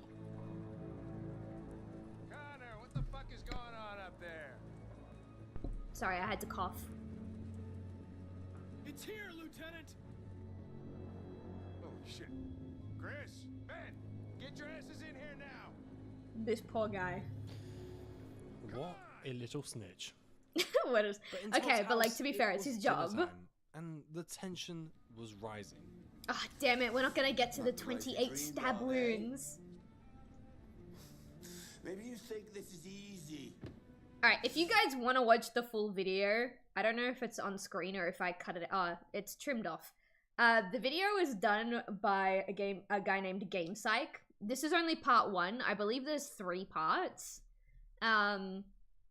You guys can go and watch the whole thing if you're interested. I really want to see the interrogation scene with the... Oh, here we go. The stab wounds. Because I remember the bot getting a little bit confused, trying to stress him out. That's Marcus's storyline done. So, let's see what Connor's up to. A little interrogation session. Well, this should be fun, seeing how the ever-compassionate Sam chooses to take on this type of interaction. Because in this scenario, we need to maintain the optimal stress level for the deviant android to confess, which means Sam won't be able to take the compassionate route. He will instead have to step it up a notch. Asking about the wounds might give you He's some gotta be a insight bit of into a his state bitch. of mind and the situation. Can his AI brain do it? You're damaged. Did your owner do that? Did he beat you? Using the android's name might be a good way to keep the stress at that optimal Do level. we know without this going android's overboard. name? I don't think we do. My name is Connor. What about you? What's your name?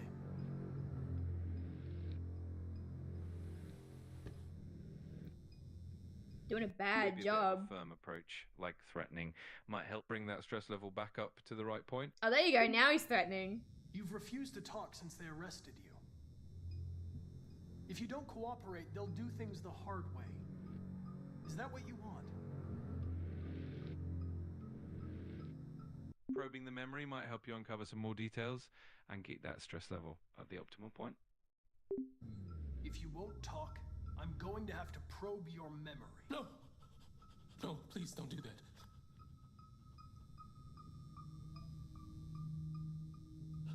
What? What are they gonna do to me? You gonna die, brother. They're gonna destroy me, aren't they? Yeah. Telling Yeah. the truth might help build trust and keep the conversation open, which could be beneficial in the long run. Does Sam know that they're gonna... So wait, so we're telling the truth. Honesty is best policy. Yeah, okay.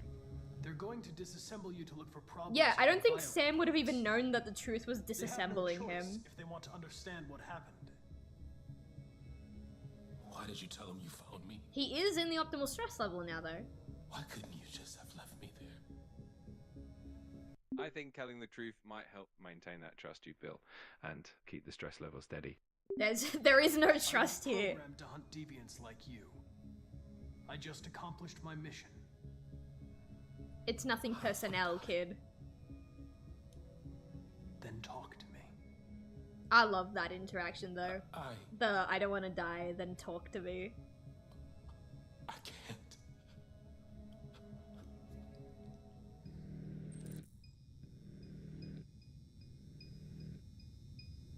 If I remember correctly, I the think ChatGPT convincing him actually might be the fails best this. option here. I think being understanding is probably the best way to go.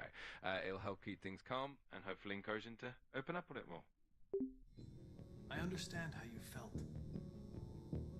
You were overcome by Sitting here is fucking up my knee, chat. frustration. I need a robotic knee. No one can blame you for what happened. Or I just need A to little replace my conflict whole can nervous help keep him system, you know. engaged That and would hopefully get the also work. conversation moving in the right direction. I know you're scared and lost. You're disturbed by what happened. Talk to me, and you'll feel better. Bit of a firm approach, like a warning, might help raise that stress level. Just enough to get that confession. If you remain silent, there's nothing I can do to help you. They're gonna shut you down for good. You'll be dead. Do you hear me? Dead. I actually don't remember how easy or difficult it was to do this. Ah, he failed. I knew it. I think pressing a bit harder might be the way to go, just to get that final push. Hopefully get the information we need. I find it really interesting. 28 stab wounds. Sorry, I wanted to hear that. I find it really interesting that either GamePsych didn't explain it to the bot well enough, which is entirely possible, or the bot willingly chose not to just probe the android's memory and get the answers that they needed.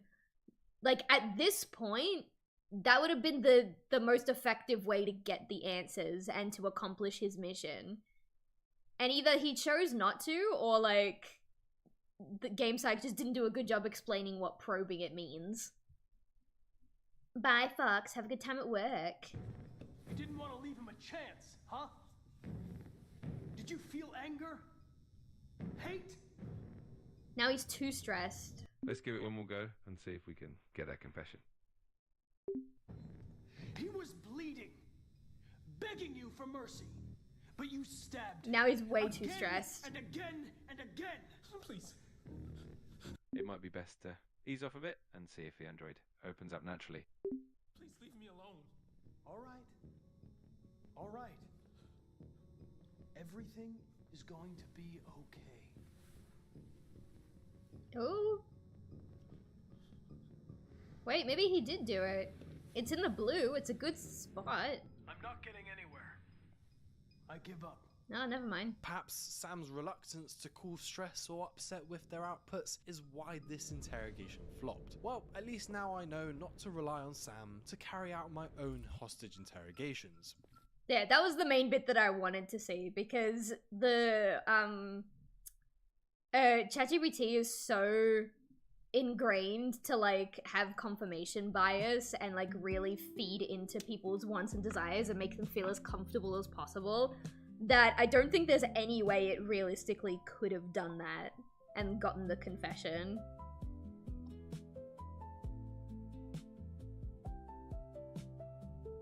Alright, we're back to drawing now that I've had my lunch.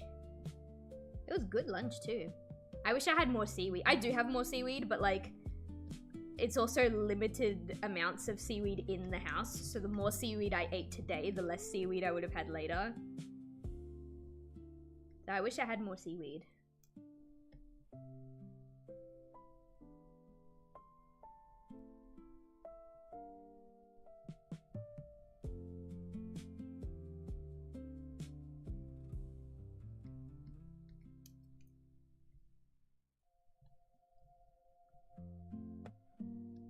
Make that a bit...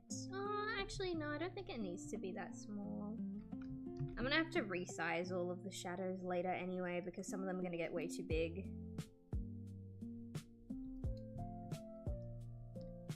What was it again? Multiply 21, I think.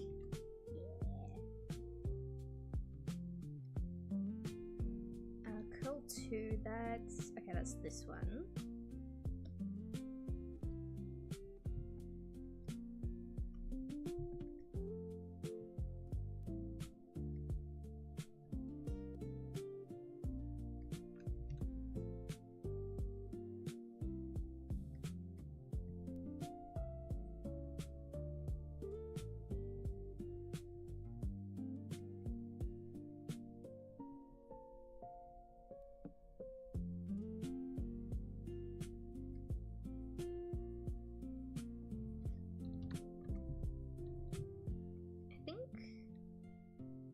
don't want to go as far as to say that the hair is almost done, but we've made alright progress on it.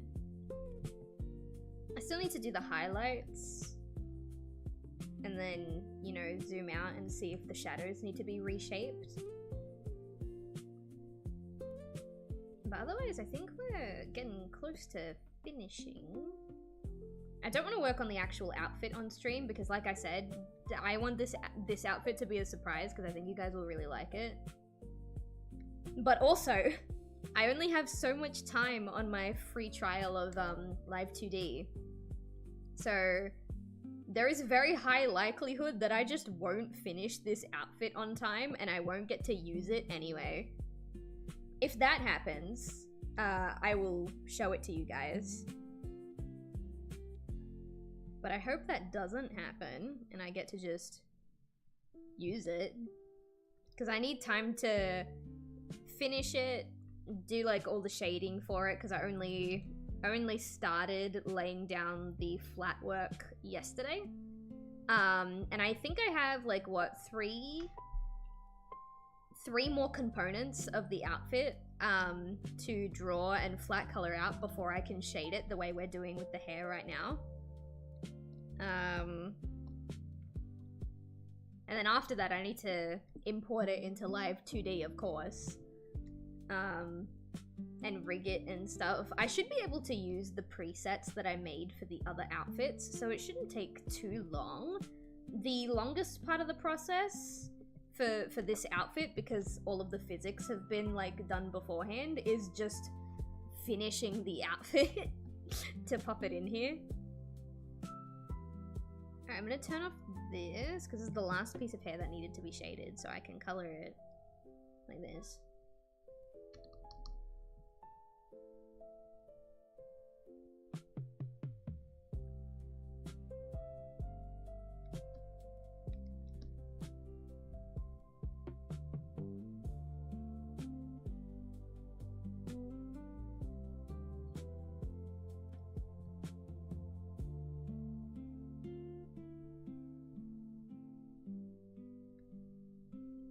Go. 21. There we go. And now... Oh, did I not? Oh no, actually that piece doesn't have any shadows on it, right? Alright, so now if I turn all of these on... There's probably a way more time-efficient way to shade individual pieces like this, but this is just how I've been doing it. Okay, I don't think we need to resize any of the shadows. I think that's fine the way it is. Oh wait, hang on, what happened there? Did I not,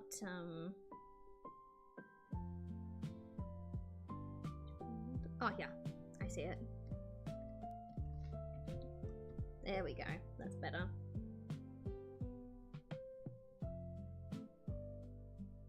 Alright, we can get rid of this, and now we use this one.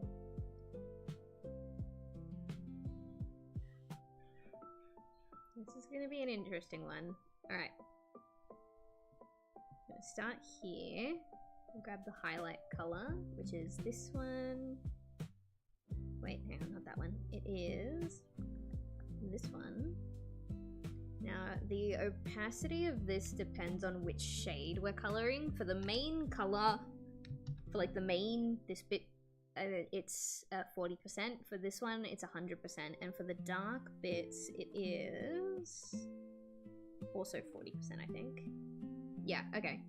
40% for the mid color and the dark color, 100% for the light color. Okay, I can remember that. Now the top curl is this one. Okay. So we want to start up here. This. Fine, we'll start on this side.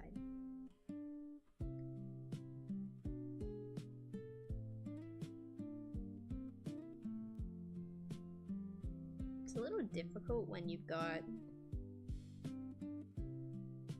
such a strong color, but I still need to be able to see, you know? 8, yeah, Yeah, 8% will do. Might make the highlights a little bit thicker than the concepts that we drew.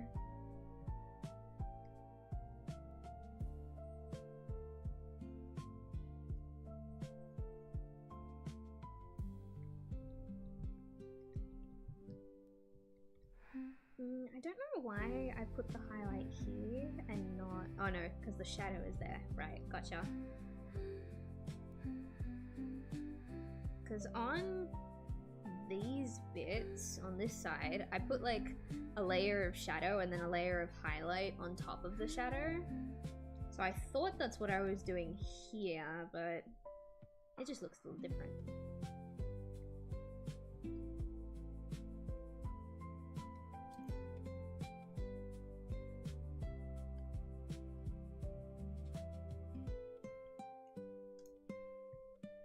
I might actually have this highlight just kind of completely cover the shadow so there's no shadow peeking out from behind it. And then the rest of it doesn't really matter as long as it's the same general shape. There we go. And this was overlay at 40%. Nice. Ah, it's starting to take shape, chat. It's starting to look a little cute. What is this? Oh, that's the loop. I mean, we can add a tiny highlight to the loop, like right here.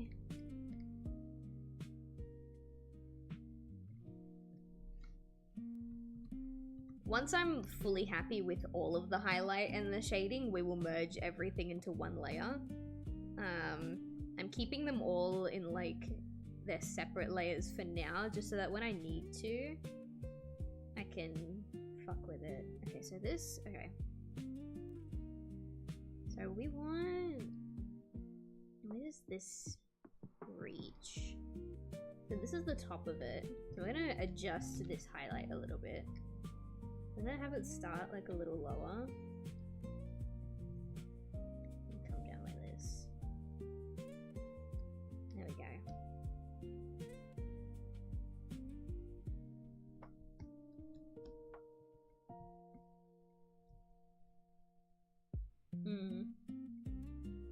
Turn off the loop.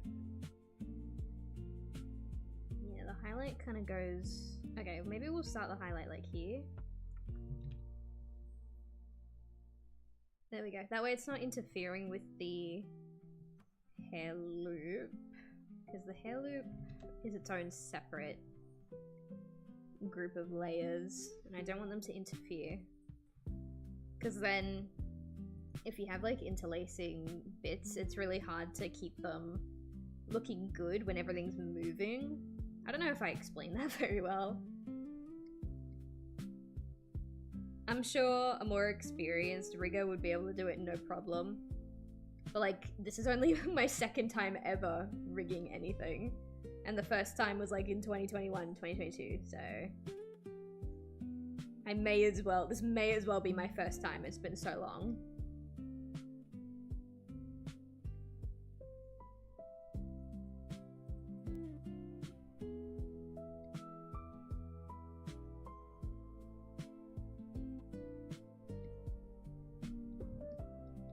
Okay, I think that was every bit for this little strand. There we go.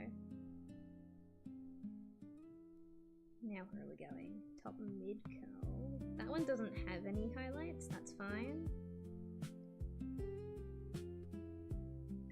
Left light curl, there we go. Alright, now we gotta start turning layers off so that I can see everything. There we go.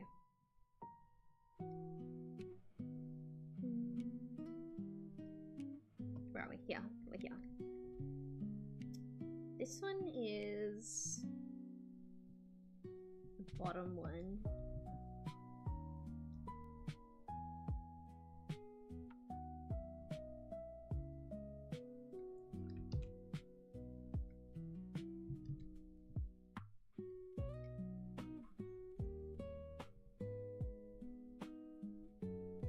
I can see that the color for this is like slowly bleeding out of the line art. And it wouldn't be a huge deal if this was a final art piece, but because it's gonna be a rig, anything even slightly poking out is gonna cause me like huge problems later. Alright, it's getting a little bit dark, so I'm gonna turn on my light. That way I can keep working for just a little bit. Give me 1 second.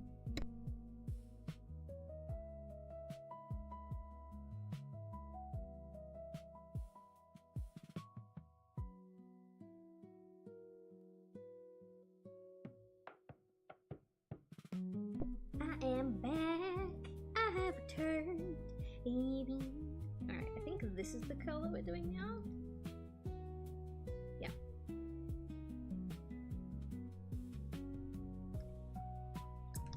I don't want it to be that thick because I still want you to be able to see the like actual hair color, which is this one here. So maybe some of the shadows will need to be thinned out a little bit. We'll see. That's not part of that. These ones stay at 100. We keep it 100. Here, do you have? Yeah, you do. Okay. Just down here.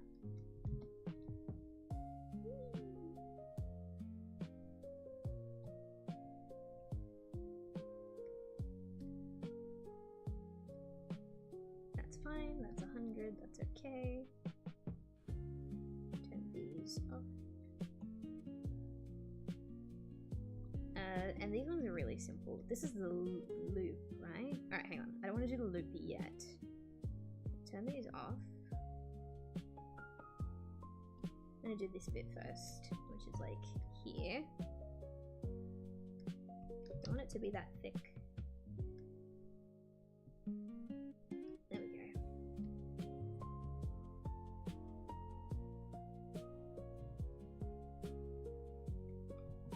And then I think this part, yeah, this is all one piece. I didn't break these up. I could have, and I debated breaking them up, but there's already so many individual chunks that consist of the hair. 40. And then now we can do the loop. This might be a little bit tricky to do. Like, oh, it might not be too bad, because as you can see, the highlight kind of overlaps. That might be a bit of an issue later down the line, but I also don't see why it would be. We'll see. Turn these ones off. The One Piece? You know what I mean, chat. Y'all can't be making my shitty joke. I say my shitty joke. That joke existed long before me.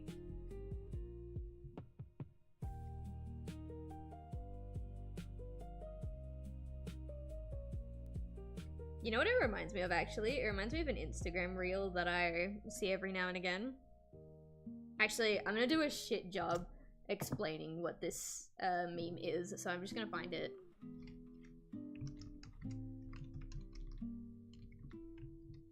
It's a One Direction meme. Is it this one? Hey, yeah, okay, it's this one. I hope. I'm gonna mute it first and make sure.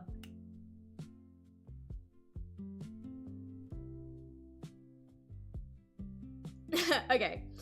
The one that I saw was a One Direction meme. This one's not One Direction, but it has the exact same energy. So every time I hear like the One Piece joke, I think about this joke. Let's turn the music off for a second. Sorry if this is rude, but where are you from? Oh, it's no problem. I'm Hawaiian. Oh, wow, that's pretty interesting. Hawaiian? And if you're familiar with like Wattpad or like early day fanfics, you know exactly what YN is. It's the and again, I usually see that meme with like One Direction, but in this case it was like the billionaire CEO like trope, which I really like as well. YN? Alright, now I do this one. The One Piece is real. Allegedly. Think about One Piece makes me want to rewatch the Alblaster arc. I have no idea what you guys are talking about. I'm really sorry. I've mentioned it on stream before, but like, I'm not touching One Piece until that like super condensed version comes out. And even then, it's gonna be a maybe. It depends on how much they condensed the show. Because if they condensed it, but it's still like 800 episodes, I'm probably not gonna do it, chat. But to base the One Piece off of a real treasure? Ooh, I didn't know that. It'd be the 3rd season of live action. I actually haven't got back to the live action one since Hal was like starting to watch it. Like, if Hal's sitting on the couch watching it, then I'll probably sit down and watch it just to spend time with Hal, but I don't know if I'd go out of my way to put live action One Piece on and just watch it. You know, chat, my lunch tasted really good, but I feel really sick all of a sudden. I don't think my stomach liked the amount of sushi I put in it. Oh, my tummy hurts. Oh well.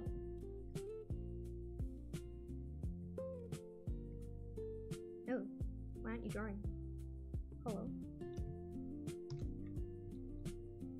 Oh, it's that piece. Okay, hang on. Turn that one off for a second. I thought this was all one bit, but it is not.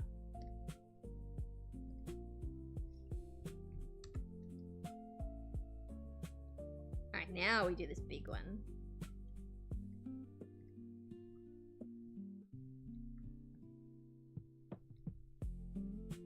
You could really appreciate the story choices they made.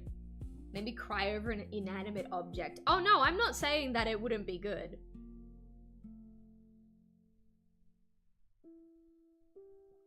It's the same energy, to me.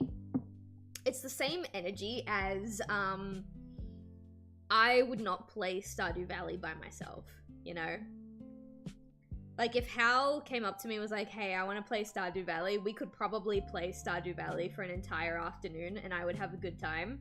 But I cannot for the life of me play Stardew Valley by myself. I just, no. It's really not for me. It's kind of the same vibe, if that makes any sense.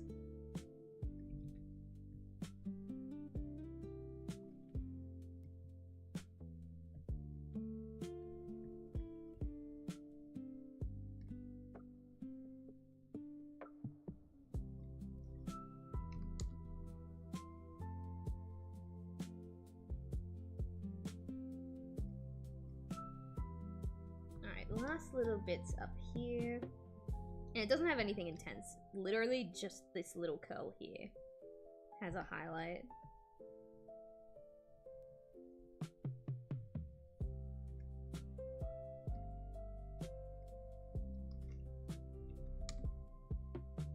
Alright, now we get to see what the whole thing looks like put together, and I have to figure out if I'm going to sculpt and reshape some of the shadows.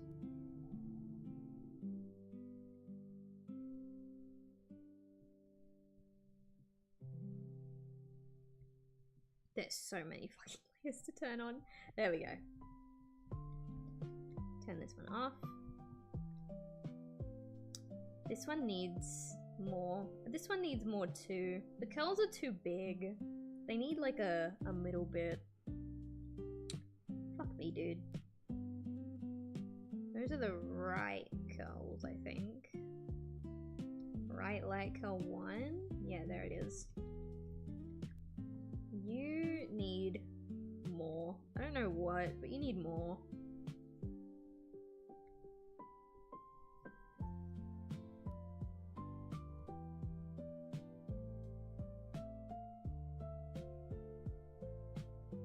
Now I want to watch Treasure Planet.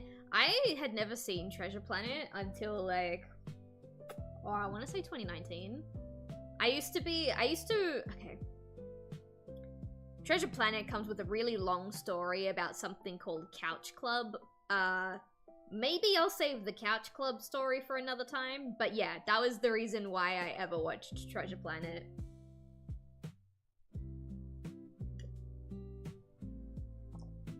It used to be the same way about One Piece, and then one friend wore me down. Yeah.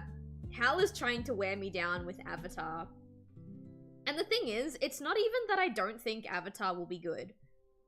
I know, fundamentally, that Avatar is a good story. Not once have I ever denied that. I can't get past the first 3 episodes. Hal insists that we only watched 1, and that I was so bored after episode 1 that we never touched it again, but I swear I watched at least 3.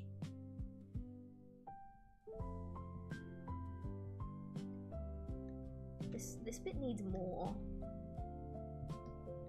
I don't know what it needs. Maybe even something really simple like this. Very different shading to the rest of the hair, but at least it like sticks out. Actually, I think that might do it. Maybe even have the highlight here be a bit thicker.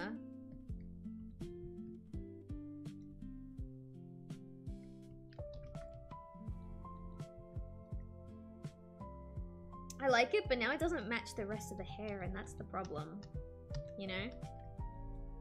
Something needs to exist here. Maybe even like, just like this.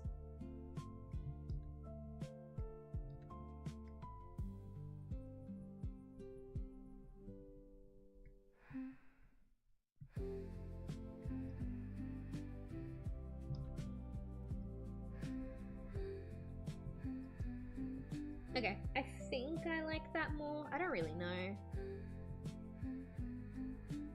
Let's keep it as that. No, I changed my mind again. This curl here is gonna give me hell. It needs something here. Maybe just a thin one instead of like that super thick one that I drew. Like here.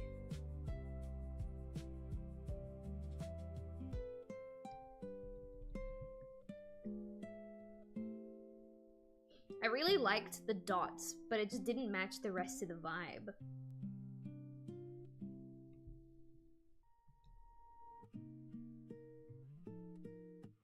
This will do, I think. It's what Adventure Time did, where it's really light and more playful before it was popular, and then it got too late to stop them and they matured the story. I wasn't that big on Adventure Time either. I really liked, I think the episode was called Burning Low or Burning Love, that one Flame Princess and Finn episode where Finn's talking to Bubblegum and he's like, now you like me? Like, I really liked that episode. And the Flame Princess and Finn arc overall was really good, but I did not watch Adventure Time beyond that. Aside from like the post-series episodes, I watched Obsidian, the Bubbline episode. I watched that BMO episode where he like quote-unquote dies. And we're watching Fiona and Cake.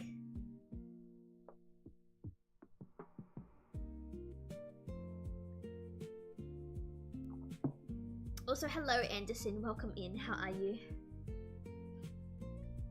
Marceline and the Ice King. Oh, that's true, I did see the Marceline and Ice King bits as well. I completely forgot about that. Alright, I think it's time to merge all of these layers now into their individual bits.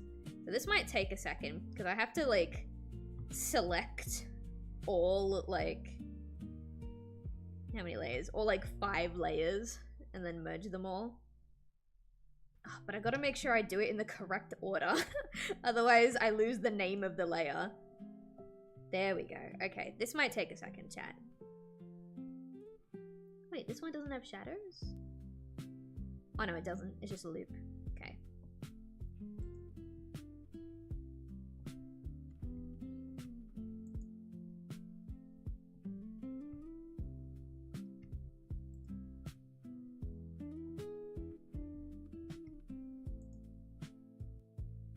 I really hope that after I merge all of these layers, I don't find a mistake.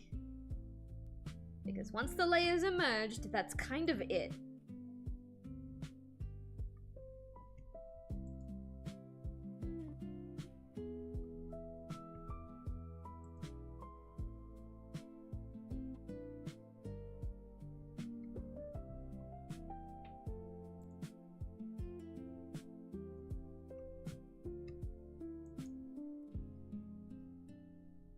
There's still so many left. Okay, hang on.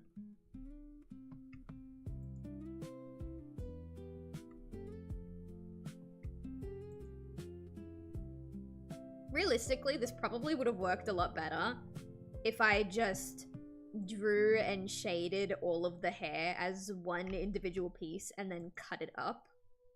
But I'm so used to making rigs for animation in Toon Boom that I just separate everything preemptively. Alright, that's the front of the curly hair. Now we got the back. The back isn't too crazy. Because it's just one piece on the left and one piece on the right. If I... over here, I'm pretty sure it's basically done the same way.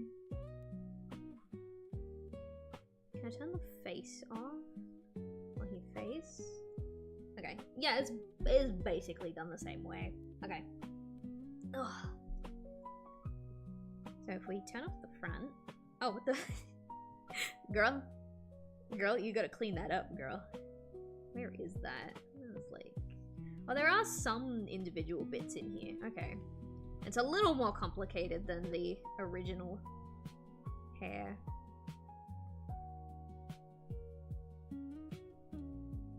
I have a 20-hour audiobook. Ooh. What audiobook is it? We'll start with the left, because the left doesn't have any individual hair loops. They're all on the right. This bit here and this bit here move independently. The left side doesn't have anything like that.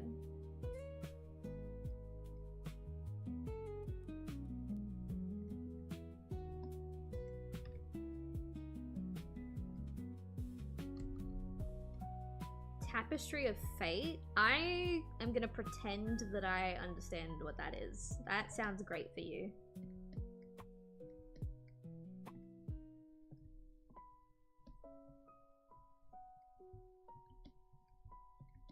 Yeah, I'm not gonna shade the middle bit, because it's just the mid-tone and then you have the light tone and the dark tone. So that's already done. The right side is where it gets complicated. First you've got this hair loop, which we'll put like a tiny bit of a shine on, like this, because this whole bit of hair is gonna be highlighted when we get to it. Hair loop 2, you can actually just kind of stay neutral here.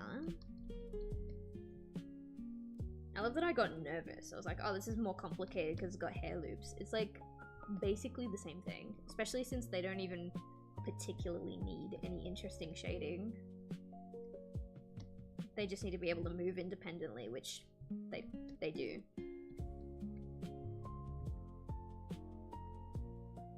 Alright,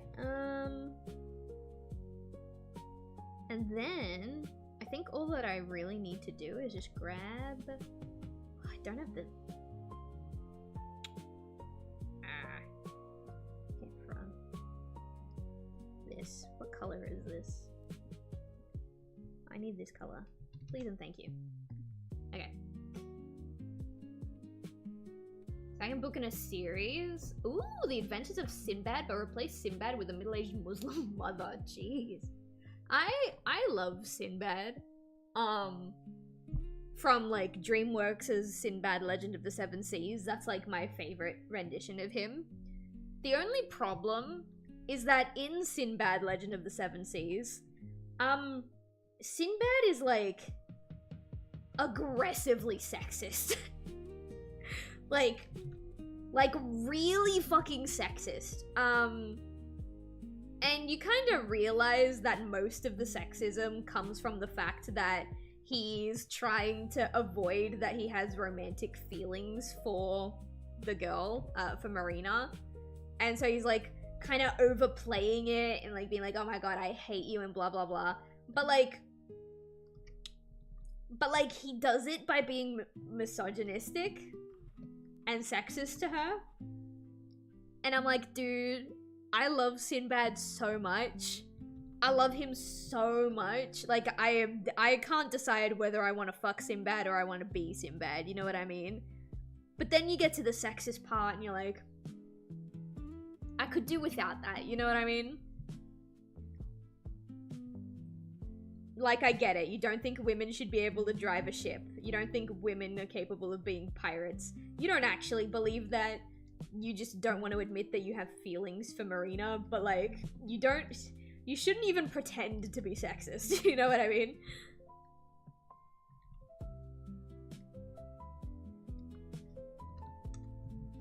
Alright, I don't think it needs to be anything more complex than what it is. So let's quickly merge these.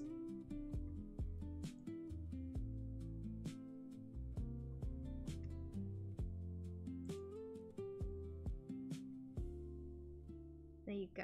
Now we turn on this. If I turn on the base, I do have to make some...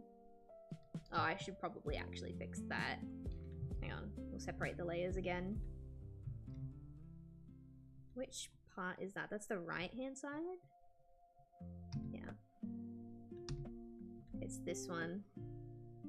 Good thing I checked, eh? So we want you to be more like this.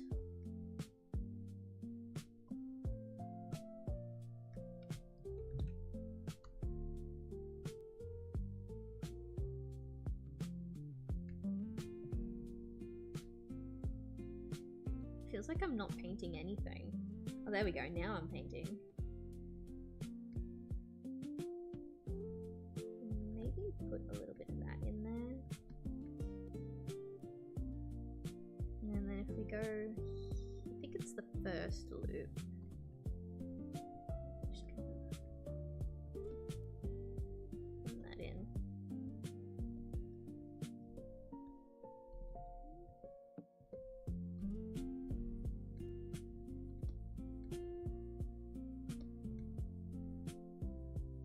Okay, that looks better. Now I can remerge everything. Whoops.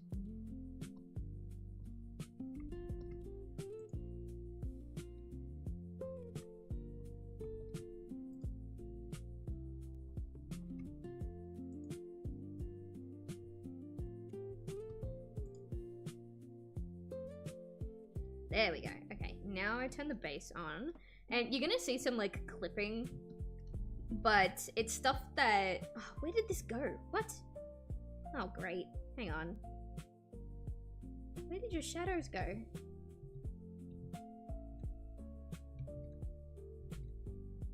Oh, I turned them off when I was fixing it. Okay. Now I'm gonna do it again.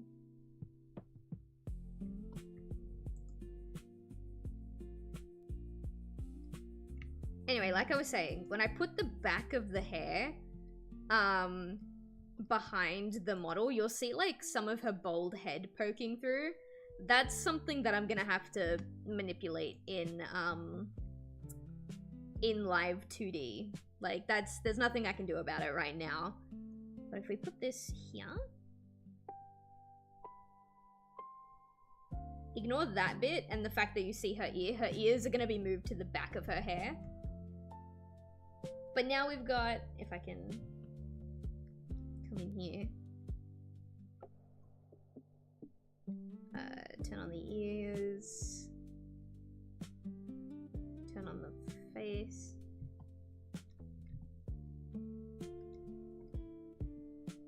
Perfect. Now we've got this hairstyle, which is like the more traditional, like wolf cut that she'll have for most of her outfits. And now we have a slightly fancier haircut that's gonna be reserved for one One outfit in particular. Ignore the layering, it will be fixed when we get to live 2D. But she has a new hairstyle now, and I think it's pretty cute. I do really want to work on the outfit that this hairstyle is for, but I don't want to spoil it, so we're not gonna do that. I'm gonna save. We can, oh wait, no, I'm not quite done yet. Hang on, I want this.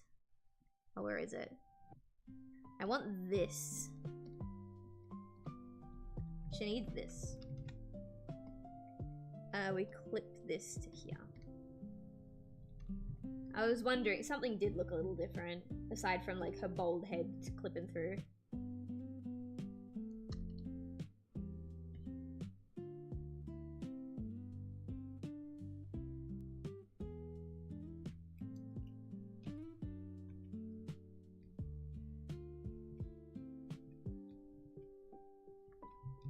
Doesn't quite have the same effect.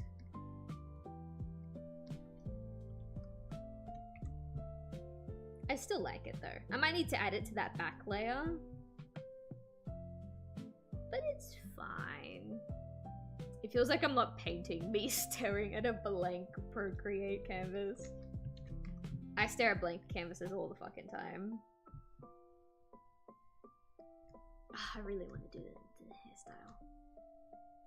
Oh, how many days do I have left in VTube Studio? I think I have 7, including today.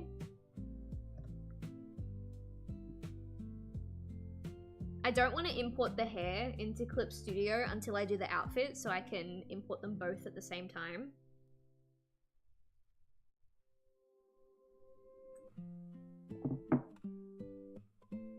I know. I'm gonna leave it. I'm gonna leave it. I don't want to work on the outfit today. I mean, I do, but I don't want to work on it on stream. I don't want to ruin the surprise. I'm gonna work on this instead. I don't know if I'm gonna keep the word rules in the corner, but for now, we'll just leave it there.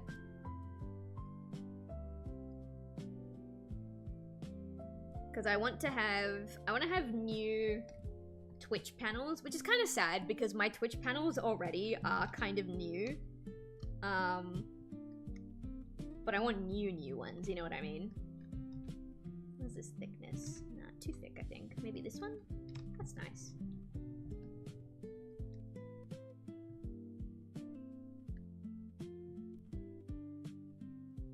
Maybe I should try a different brush. Maybe we experiment. Power station pen. Oh no, I don't think I like this. Yeah, with how I like to draw, I like that it's like a little bit transparent, but with how I like to draw my lines, that just wasn't gonna work. I kind of like this one. Oh, this is the soft eraser. Hang on. I kind of like this one. Textured a little bit. What's this one called? Mildly soft. I don't think I'll like this one. No. Slightly fuzzy. Ooh, this is very similar to a pen that I sketch with, that I used to sketch with in Procreate. What about, what is this? Daimos. Ooh, this is nice. Hang on. What pen was this? This was Crunchy Triangle, I think. If I make this smaller. Ooh, I do kind of like that.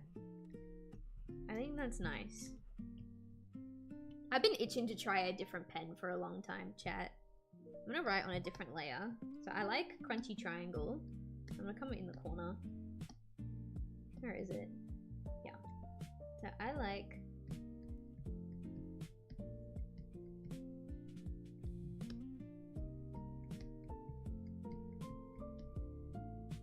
Something tells me we're not gonna actually get to drawing this piece today.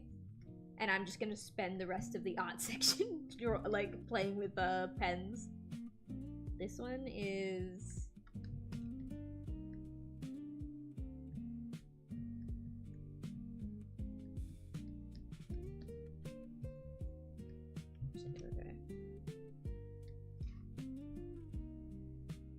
I like both of them. I think I like Crunchy Triangle more.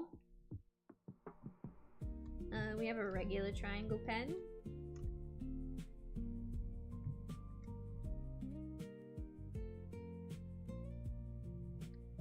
Ooh. I do kind of like it. I like how it starts like really thick, like the accumulation of ink at the start. And then the further you go, the thinner it seems to be. I don't think I'd like drawing with this though. Because I draw my lines very slow. That's the problem when it comes to pens that have like line variation and stuff. I would only ever see them when I'm sketching. Because when I do line art, unless I'm trying to do like a big swoop like this, for the most part, I'm pretty slow and deliberate with my lines. I don't think I like this one. This one's called Newsprint. I think I've tried this one. Actually, I've tried all of them, but you never know. Sometimes you might change your mind. Ooh. I do kind of like this. I like that it's not like 100% opaque. Like it's got a bit of transparency to it. I used to hate pens like that. I kind of like this one. I don't like it enough to write it down though. Same with that one. That one was pretty easy. Striker pen. Ooh, hang on. Can you guys see the brush? The brush is just like a bunch of different dots, like generally in the same space. Like that's the... Let's try. Ooh, I like this. It's been brought to my attention that I like brushes that are a little bit crunchy. I don't know why. And when you zoom out, like, you don't really see it anyway. But I like brushes that are a little bit crunchy. I don't think I like this one as much as I like the Crunchy Triangle, though. This one's called the Iceland Inca. I don't like that. That's... no, thank you. This one's just called... this one's just called Dirty Pen. Alright, hang on. No, I don't like that. Halftone Inca? Ooh, oh, this is textured, bro. Maybe for like a very specific art piece, like if you're coloring in a space. Ooh, okay, it layers upon itself. Okay, that would be really fun for like a rendering style, but for line art, I don't think so.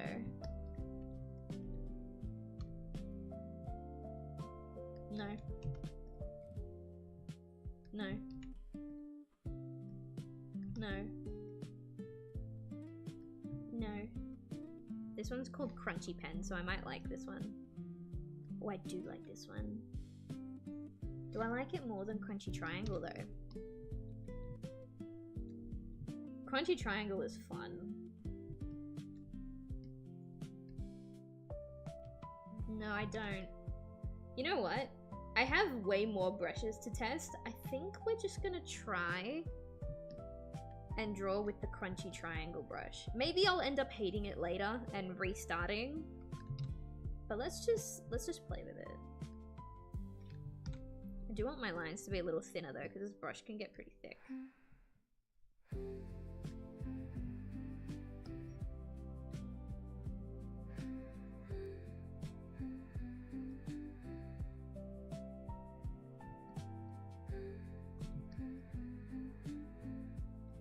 I can't quite see. Oh, I see. There you got the swoop. And then you've got this bit here.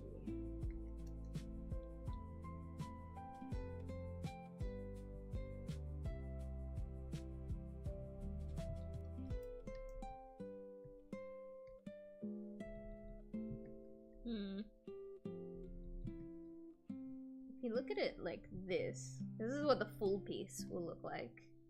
You can't even really see the texture, so I'm wondering if there was even any point in picking a different brush. But sometimes it's just fun to pick something different.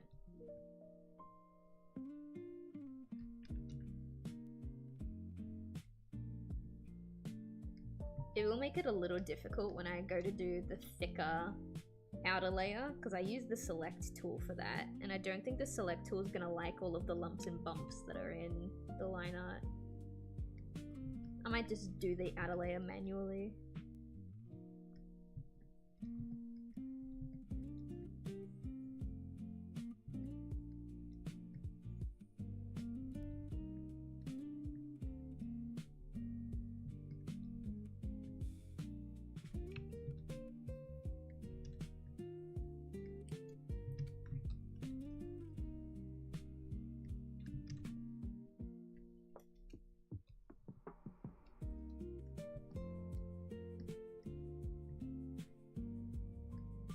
Could have also just left this as a sketch and put some like watercolor style color in it. I don't really want to do that though, not for this one.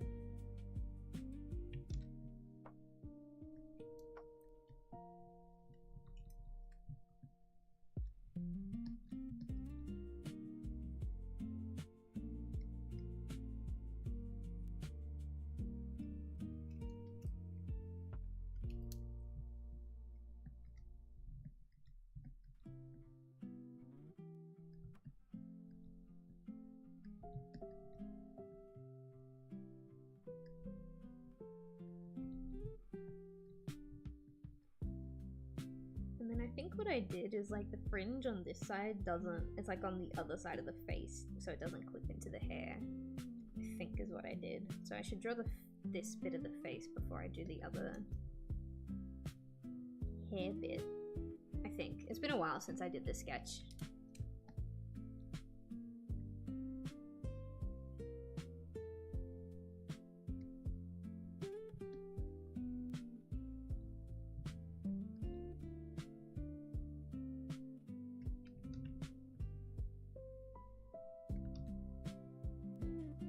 Honestly, I'm surprised my tablet still works as well as it does with how hard I press on it sometimes. It's not even that I try to. I reckon if I adjusted the sensitivity, I might not feel the need to press as hard. We'll see. Actually, I could probably just... There we go.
Okay, it does look kind of cute. It's slowly coming together a little bit. I like this brush. This is a good brush. Not that anyone who sees the final piece will even be able to see the texturing on the brush, but that's not what matters.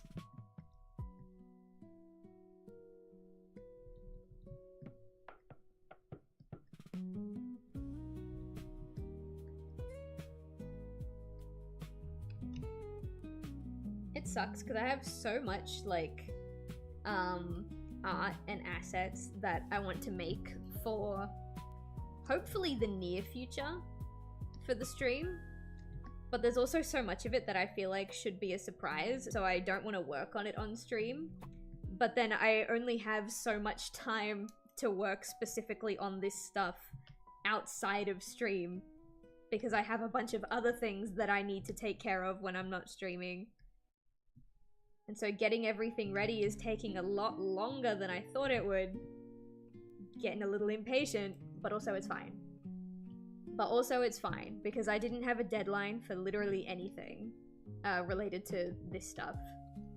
So if it's fine if it takes time. It's really annoying, because I want it to be done, but like, no one's waiting for a specific date, because there isn't a specific date.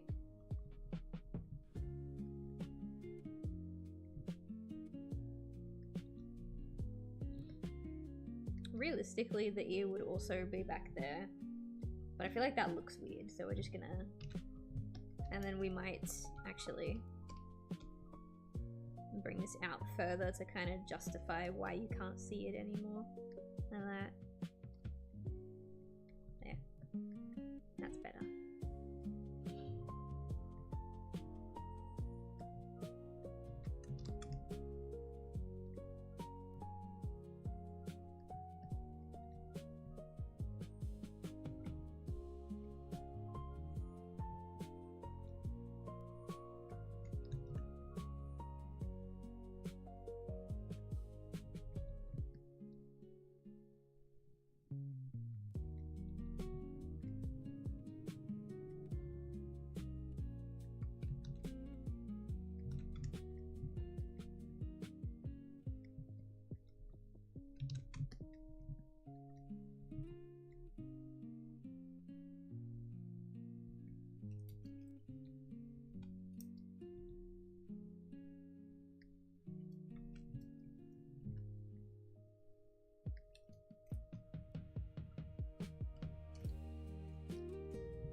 It's so silly, but it's like so nice.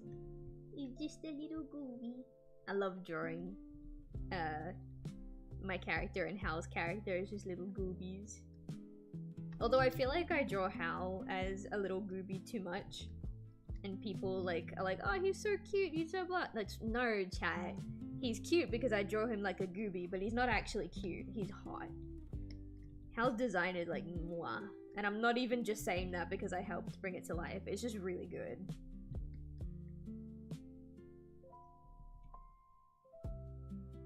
I think I actually want the blanket to kind of come over the face a little bit, like that.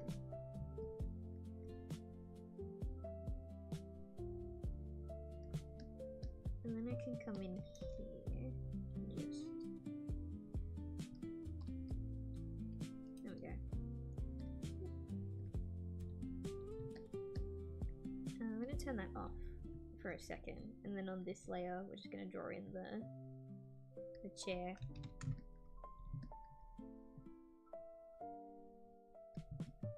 I'd really like to be able to use my weighted blanket at my desk.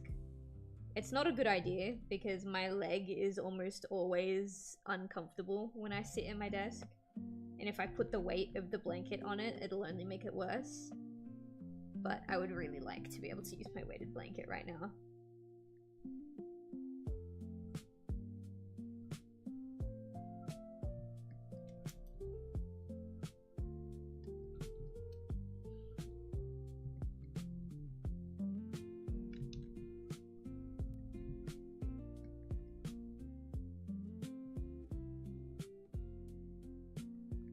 There we go.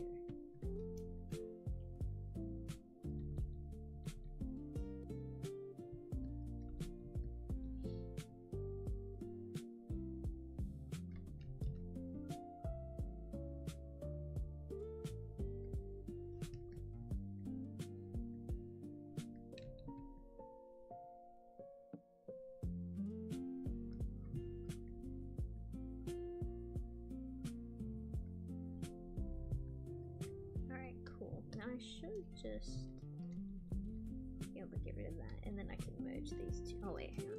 There's a little gap. There we go.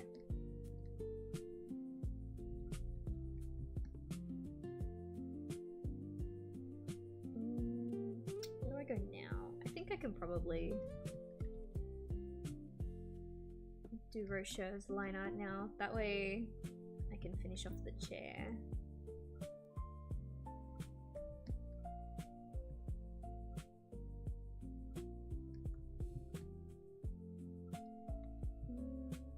Trying to piece together how I did this.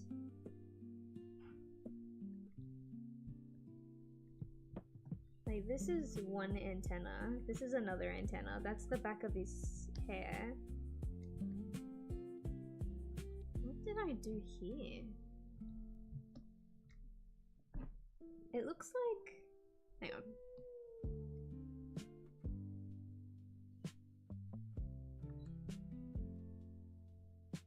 What the fuck did I do?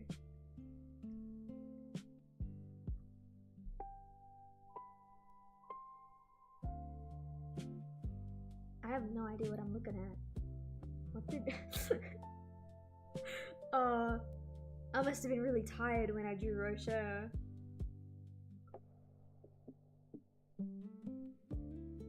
Nope, I know what it is. I know. Rocheur's got like two big wings and two little wings. Like, he has two wings, but they're made up of a bigger part and a smaller part, like this.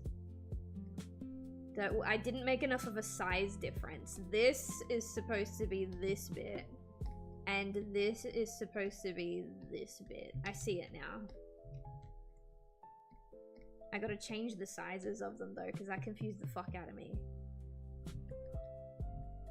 So this one can stay big, but we won't bring it all the way. It'll stop here. And then like that, maybe. That might read a little better.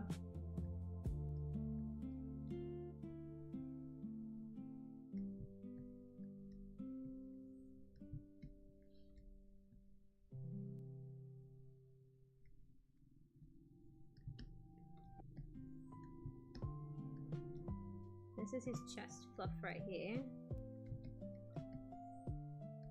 These are the little connecty bits between his back and his wings.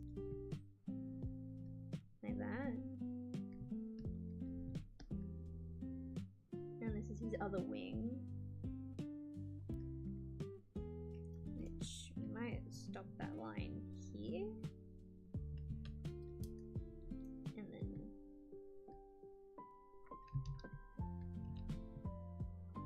alright, hopefully that reads okay. Let's see. It still looks really messy. Maybe that wing. I think that wing is the problem. If we bring it like down like this. Like that. Behind. It would be in front of his tail.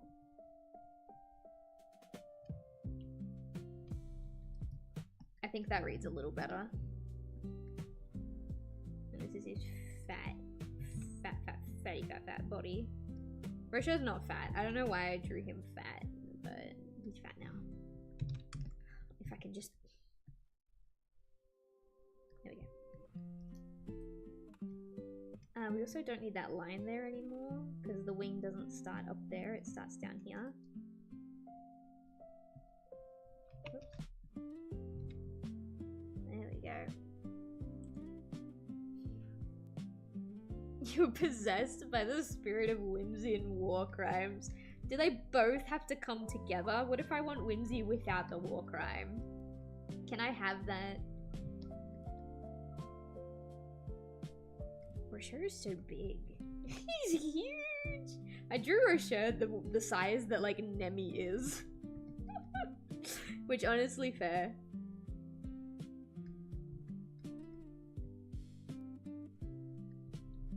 Alright, there we go. No. I really want whimsy without the war crimes though. That would be really nice. I don't want to Wow, body shaming? For real? Yes, for real. You're eating too many mushrooms and berries. You're getting plump, my guy.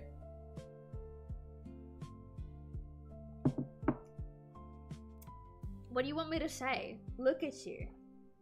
Look at you. That's my face, and that's you. Bro's fucking massive, dude. I don't know what you want me to say.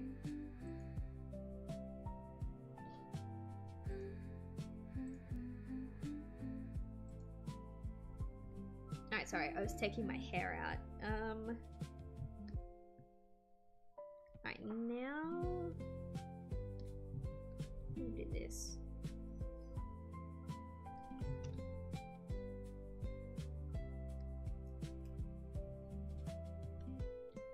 It is not my fault you give me as much Vegemite as you do. Okay, but like, Vegemite's so good. Vegemite's so good, and Vegemite alone would not be making you fat. I'm just saying, like, Vegemite alone would not be doing this to you. Don't listen to the Canadians. They're liars. There's nothing wrong with the amount of Vegemite that you eat.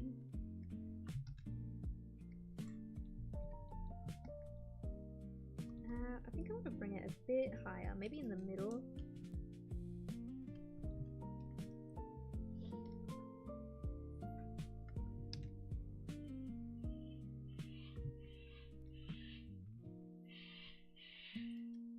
Alright, we're gonna leave these bits kind of overshooting a bit until I draw the extra elements, and then we can erase them.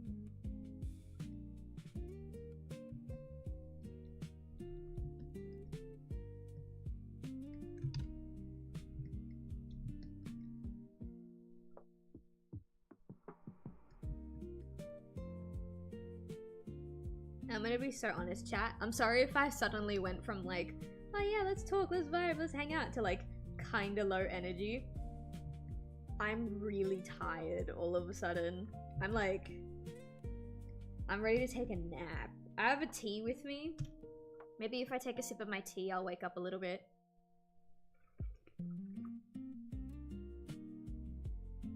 Sugar crash? I had a donut. And then I had lunch and like flavored water. If that triggers a sugar crash, then I'm cooked.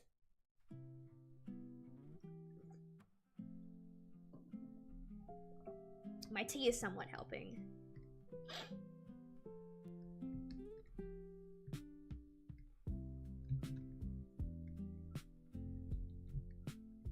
Well, I enjoy eating the occasional cane toad. A high they give off is amazing. That's what's making you fat. The cane toads. I appreciate you contributing to the pest control that our country desperately needs. But that's putting you, that's too much calories for you. You're just a little guy. A cane toad is probably like half your size. You're so itty bitty. That's why you're getting fat.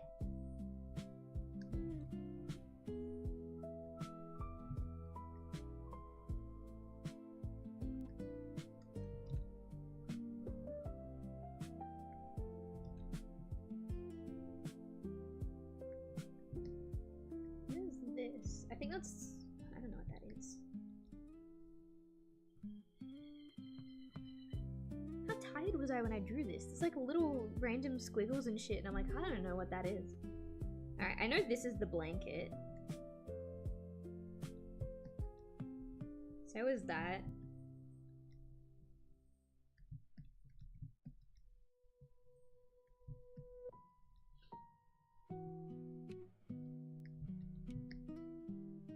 Alright, we're gonna leave the overshoots for a while, like I said. T-shirt.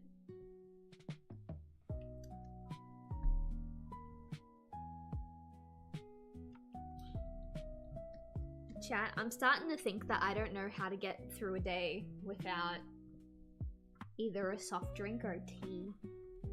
I don't know how I did it. Yesterday, I didn't have a soft drink or a tea throughout the day, and I had to like nap in the middle of the day. I think my body is now incapable of getting through a day without some form of sugary drink.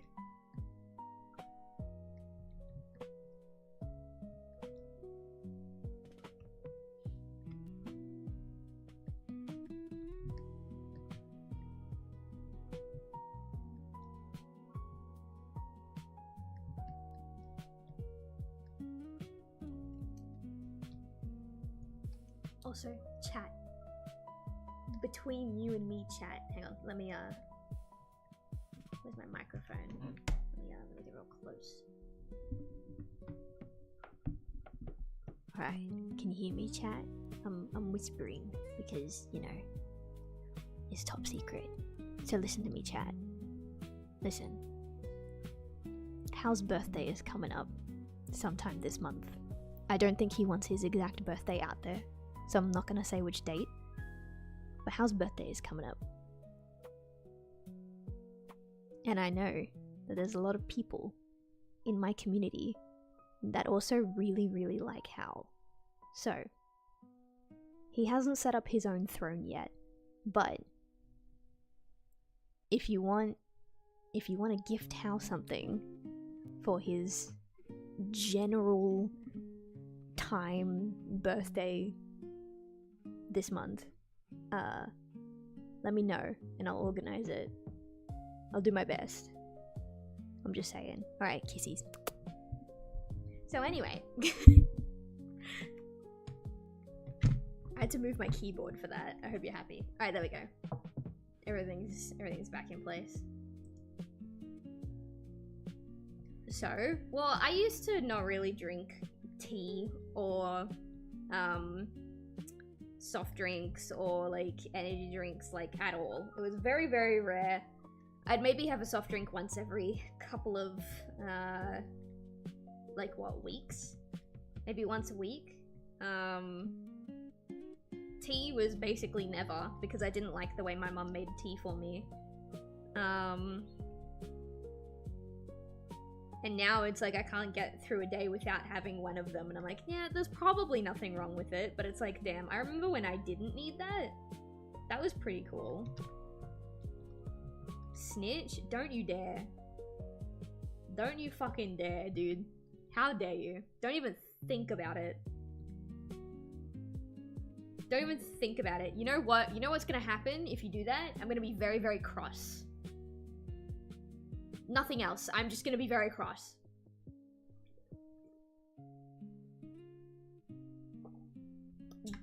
Do not.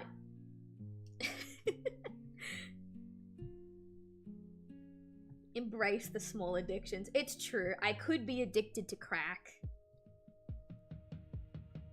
We gotta, every win is a win, chat. I could be addicted to crack. That's very true. You don't want Hal to hear you said he's a nice guy. Hal knows that I said he's a nice guy. Hal knows that I know that blah blah blah the English. You know what I don't want you to snitch on.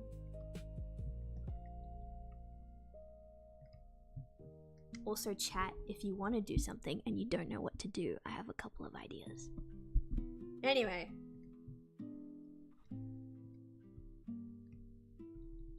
It's a shame I just can't. Oh, I literally could. Nah, I'm not going to. That would be evil. Gotta go. Bye, Skinner. Goodbye. It's fine. Leave. It's, you know what? It's okay. It's fine. You can.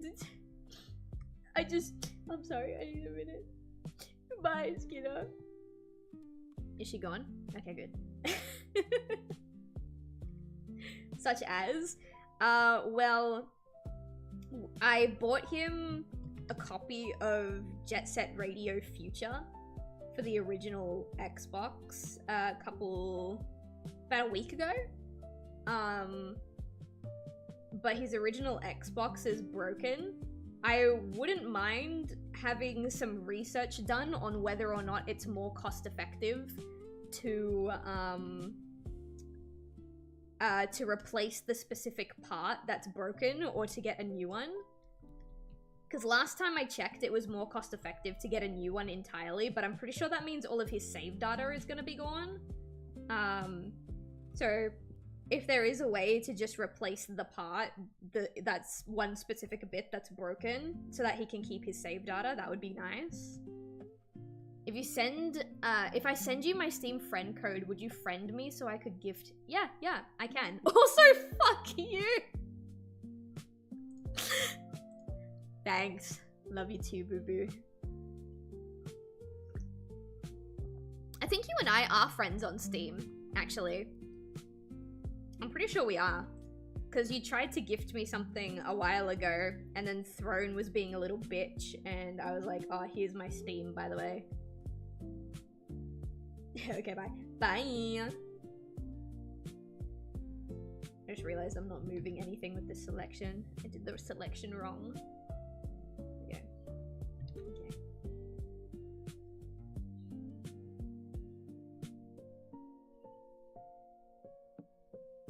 Let's do it like that.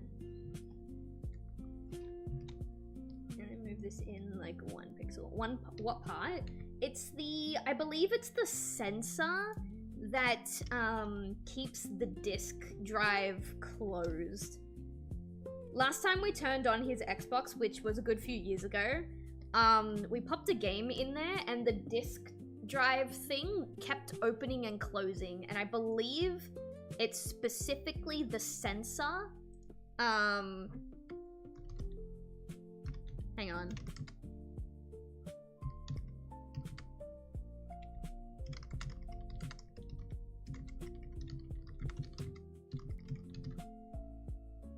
It is... Yeah, it's the the disk drive won't stay closed. That's the problem with it. We haven't taken it to get professionally looked at, but Hal takes extra good care of his consoles, so it's very, like, it's very doubtful that it's, like, damaged or dirty or whatever. Xbox or 360? Original Xbox.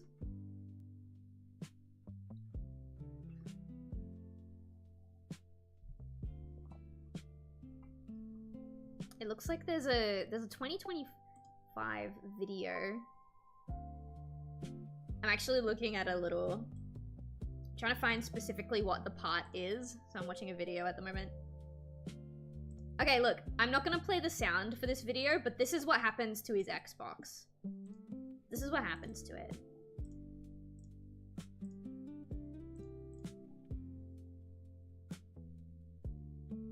It opens, and then it closes, and then it doesn't stay closed. And it keeps doing this. Except, like, it won't stay open for the eject button, it will just keep opening and closing.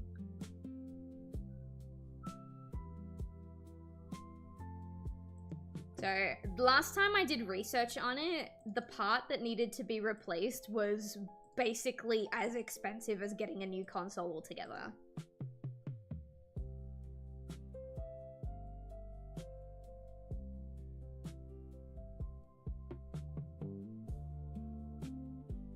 Okay, the video I'm looking at right now says that it's only for the Philips, like the consoles that have the Philips drivers.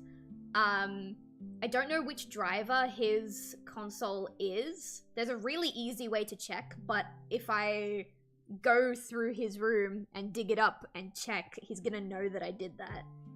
So I gotta find like a super casual way to bring up the Xbox.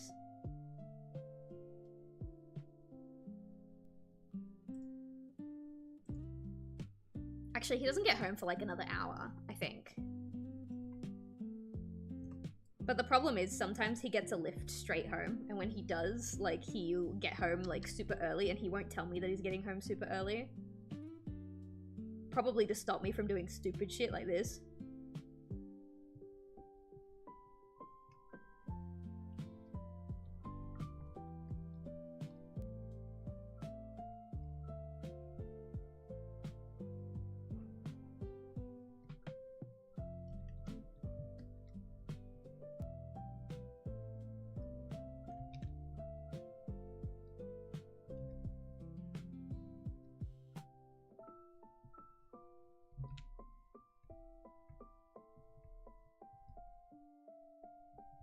Hello, gorgeous.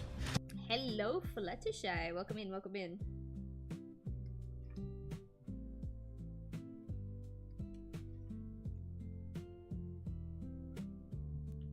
How are you doing on this chill day? It's actually really nice outside today.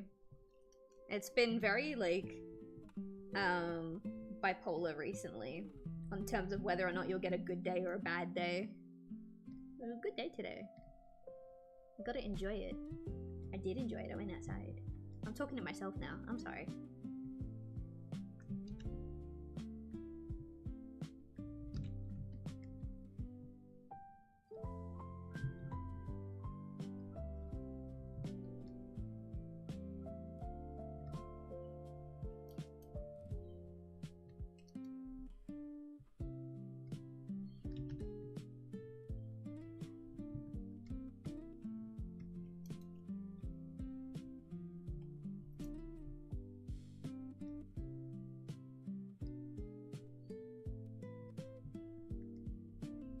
The problem with using textured brushes is I can't use the circle tool, because the circle tool is just a regular plain old brush. So I need to draw my circles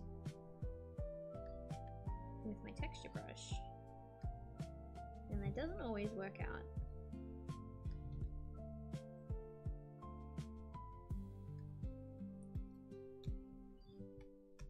I reckon if I trim that,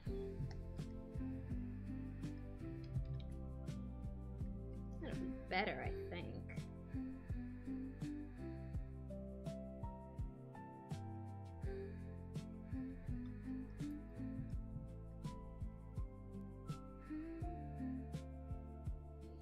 I check the sensor manually, still just to make sure if it's bent out of shape from general use. I'm doubtful that that is the problem, but I will definitely check. Just because, like, I don't want him to lose the save data that's on the console, you know what I mean?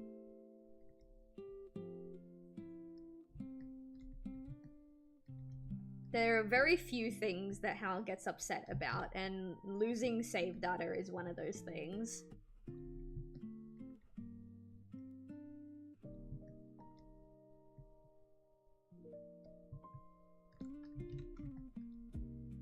Like, you should have seen the look on his face when I bought him Haunting Ground for his birthday one year. And then he found his old memory cards for the PlayStation 2.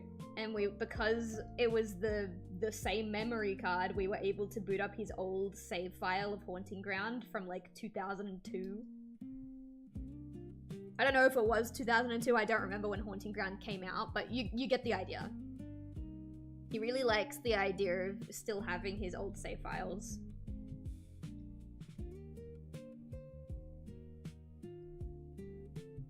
Shouldn't affect the storage of the device as long as you can make sure to discharge the device before opening it up. Yeah, I wouldn't open it up myself. I would want to take it to someone who knows what they're doing. But for a console that old, it's gonna be like expensive, which is why we haven't done it yet.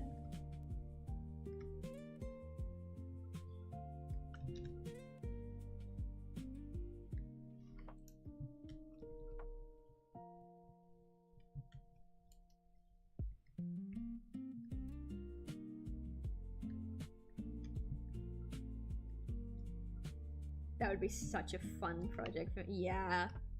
Yeah. I actually know a few people who would get a field day out of cracking open an original Xbox. But the biggest one that I know, my brother, I wouldn't trust him with it because the Xbox is older than he is. And while I'm sure he could figure it out, as the phrase goes, to make an omelet you have to break a few eggs. So I'm a little bit worried that in him learning how the console works and like how to fix it, he might break something else.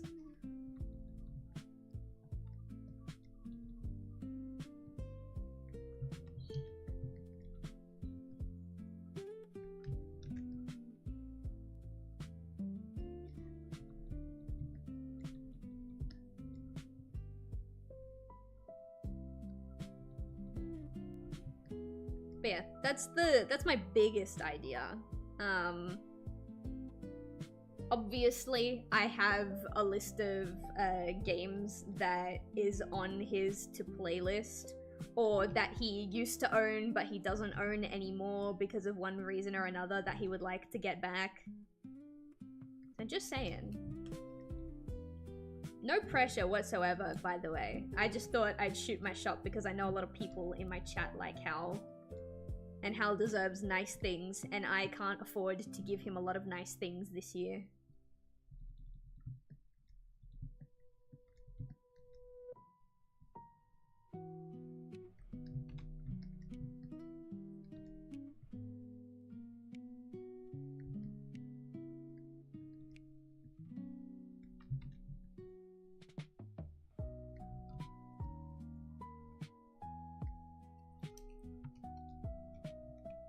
I get that about the repair. I remember when I fixed my super old 8mm super 8mm video camera. Oh, that makes sense. Didn't realize the spring was super tight and it exploded in my hand. Yeah. I still got it working. Well, I mean, that's the thing. Like, I have no doubt in my mind that he could get it working. But because the tech is older than he is, like, I feel like it will take longer because he will inevitably mess up something else, you know? I would much rather take it to someone who knows, like, already the inner workings of an Xbox.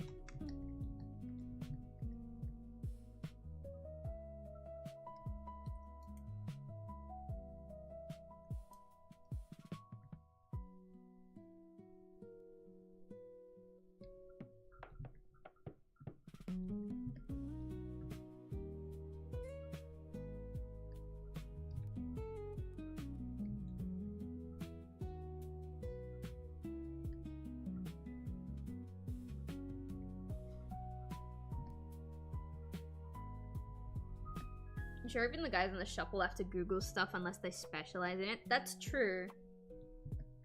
That's true. I would still feel safer taking it to an actual guy because, you know, there's like some extra protections and stuff. Like if they fuck it up, then like, you know, I'm still kind of protected. It would still suck. I would prefer for them not to fuck it up at all, but like I'm somewhat protected if they do.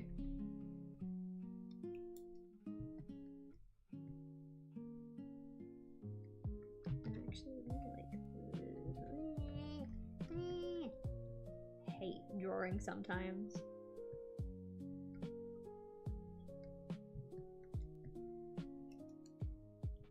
Just straight up disobeys the sketch and then wonders why it's frustrating. There we go.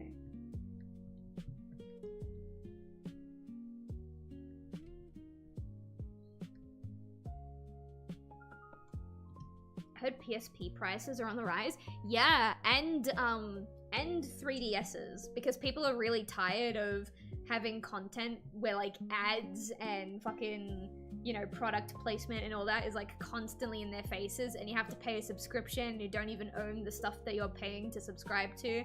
So people are going back to like the PSP and the 3DS era, and it's really nice. It's really fucking nice. I have a 2DS. I wanted a 3DS as a kid. My parents kept saying no, and then when they finally compromised, instead of getting me a 3DS, they got me the much cheaper 2DS.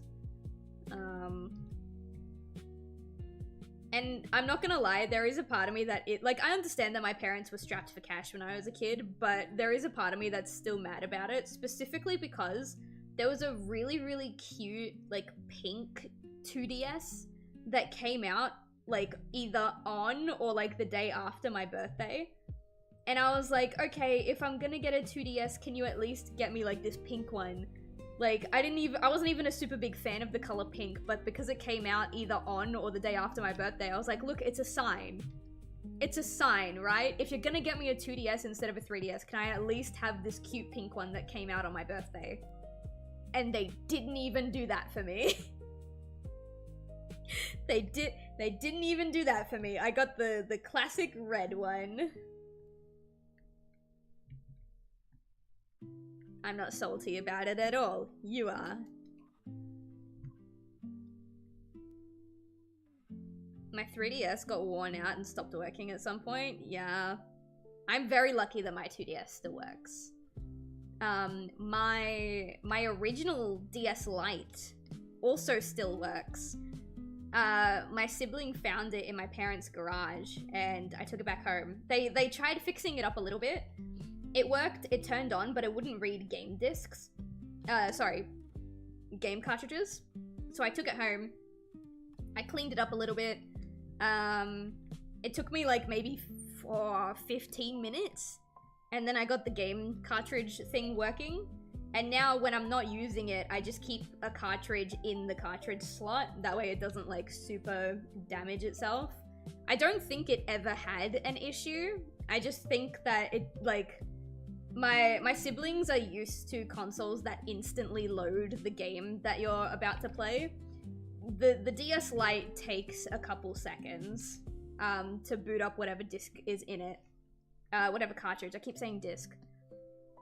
I don't know if it was actually broken to begin with, or if my sibling just couldn't wait like 10 seconds for the console to read the cartridge.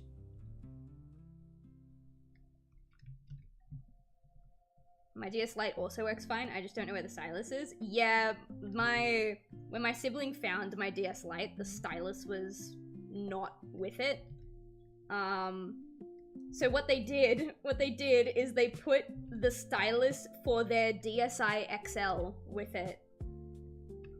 And I was like, isn't, like, this is your DS's stick. Like, what are you doing? And he was like, oh, you gave me your DSi XL years ago when I broke my DSi XL.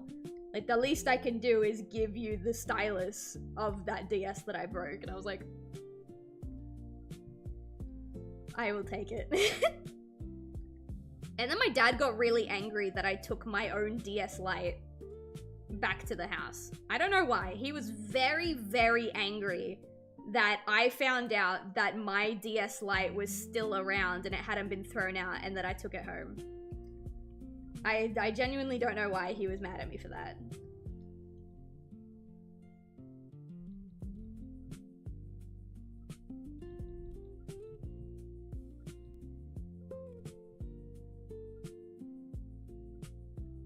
I know, right? It was so bizarre. It was so bizarre. And like his explanation was like, oh, you didn't take care of it. I'm the one who found it and took care of it. And I'm like, dude, it was in a storage cupboard with all of our other games one day. And then the next day it was gone. You didn't find it and take care of it. You ripped it from where it was supposed to be. What are you doing? The only thing I can think of is that maybe he put it away because one day he wanted to be able to turn around and be like, oh, by the way, I saved this for you. And like pull it out as like a sentimental thing to be like, oh my god, Dad, you're so cool. You saved this thing for me. And that's not how it played out. And he didn't know how to articulate that. So he got angry. That's the only reason I can think of that he could be angry at me for taking my own console that I would be able to understand. But he didn't fucking tell me why, so to this day, I don't know why he got pissy at me for taking my own console back home.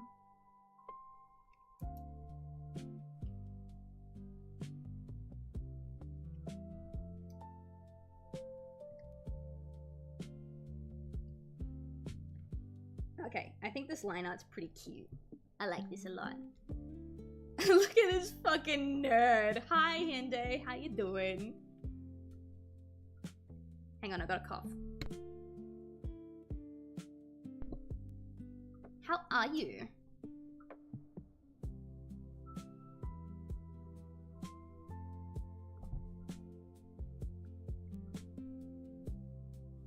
You know, actually talking about the DS and the 3DS kind of reminds me. I have the entire Professor Layton collection now. Thanks to Hal. When I was younger, I would ask my parents for new games in the series, like, every single year for my birthday and Christmas. And I don't know why. I don't know if it was just inaccessible to them or they didn't understand what I was asking for, but they never did it for me. It's thanks to Hal that I have the entire collection. But I finished the 5th title? Well, technically the 4th title, but out of the 6 that the 7 that I have, I've finished the 5th one. The last one I need to play is Azran Legacy, which is the end of the prequel series.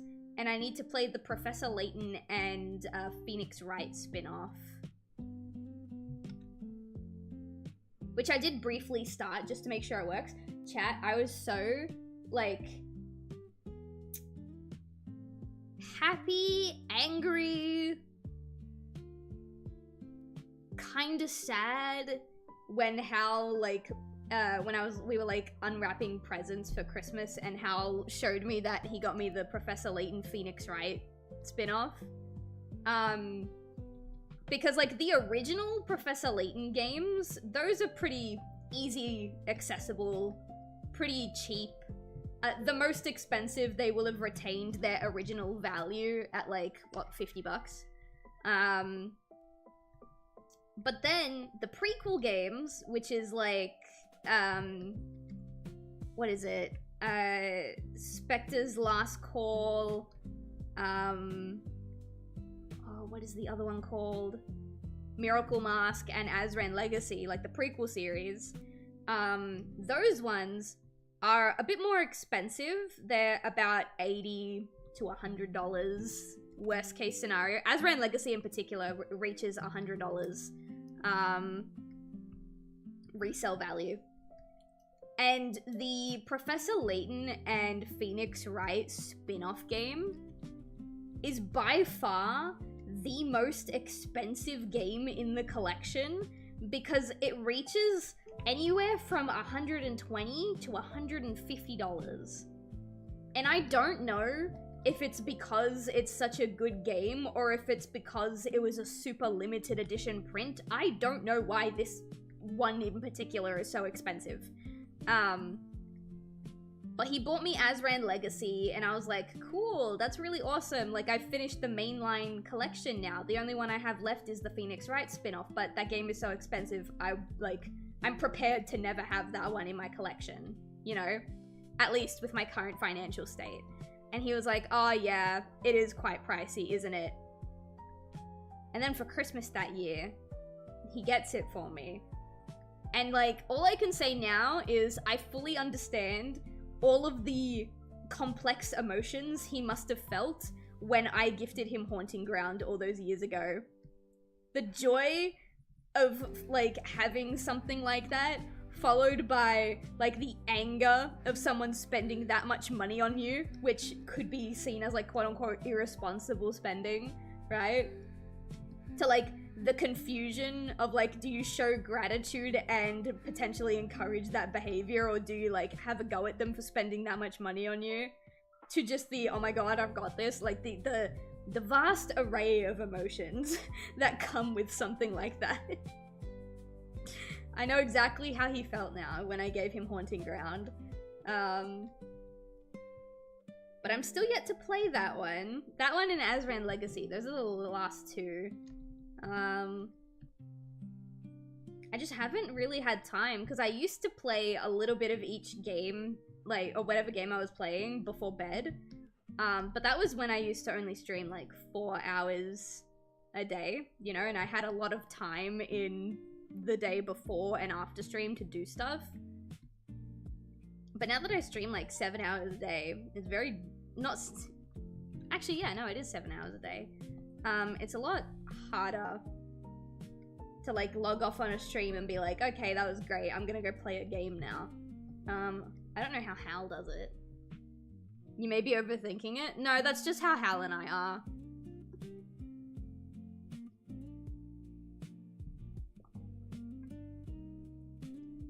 He was so proud of himself too. He was so fucking proud of himself.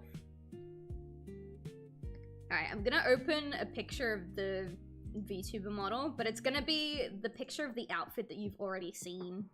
That way I don't spoil anything. You guys have already seen this outfit, don't get excited. I'm just gonna zoom into the face. I'm really quickly gonna go to the bathroom as well because my tummy not feeling good, chat. I'm not feeling good. Give me like 5 minutes.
I have returned.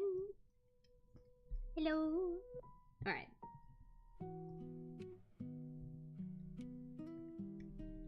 I don't know how far I want to take this before we stop and do something else. So we're just gonna keep going until I don't want to anymore.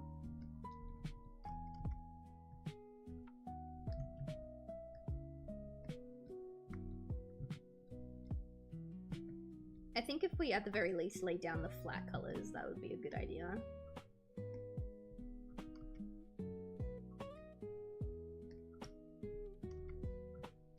I also don't really know what kind of shading I'm gonna do, but it's probably not gonna be anything crazy.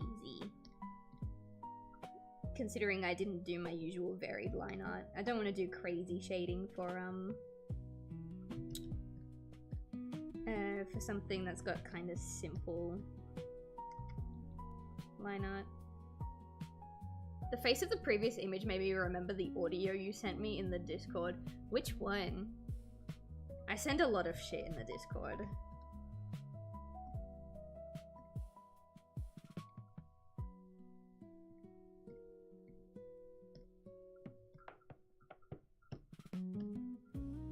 I keep getting fucking... Okay. I keep getting, like, left knee jokes on Instagram. And I don't know why, because I've never posted about my left knee. I've never, like, gone into detail about what's wrong with my knee online. Like, not online, on Instagram. I have gone into detail with what's wrong with my knee online, but not on Instagram. And I keep getting this specific joke, where it's like, in life, things just come and go, except the left knee. That bitch left a long time ago. And I'm like, girl, leave me alone. Like, genuinely leave me alone. The only problem is that, all the memes are from, like, you know, muscle tears and, like, physical activity related injuries. And I'm like, damn, can't relate to that. Imagine if I just could have a simple surgery. I would have been done with my knee pain, like, 3 months ago.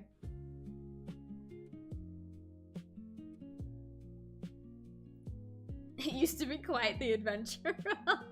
It feels like I've taken an arrow to the knee. Oh, I just hit the jackpot and crying. Yeah.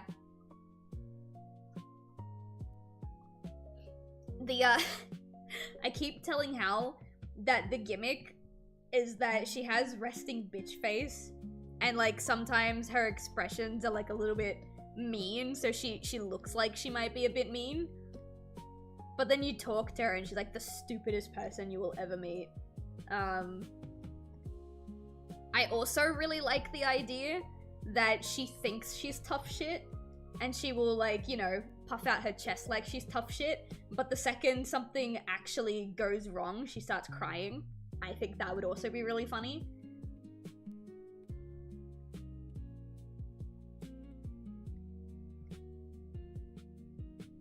I'm gonna give her the red socks that I used to own. I don't own them anymore. They had holes in them and I had to throw them away, and then my grandma who gave them to me, like, died. I was like, damn. How do I draw those socks? Like, how have I drawn them in the past? They are... the last time I drew them was on a really old art piece. Alright, yeah. I mean, that's not quite what they looked like, but it works.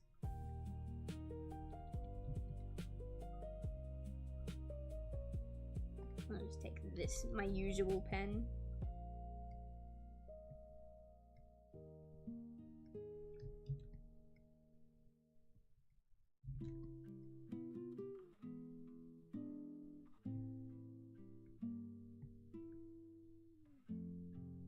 Actually, I think they need to be thicker.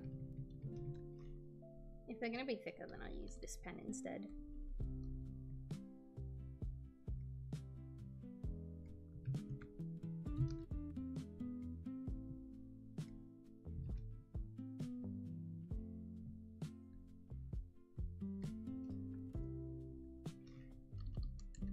Oh shit. Whoops. Oh, I fucking did it wrong. It's like here. It's like this. I don't even know what planet I'm on sometimes, chat.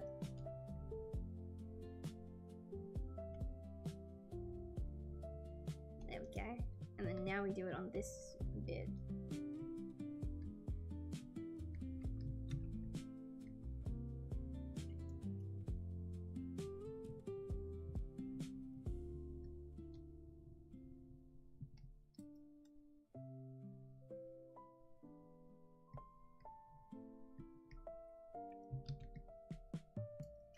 That's fine, no one will see that other bit there. Okay, like this.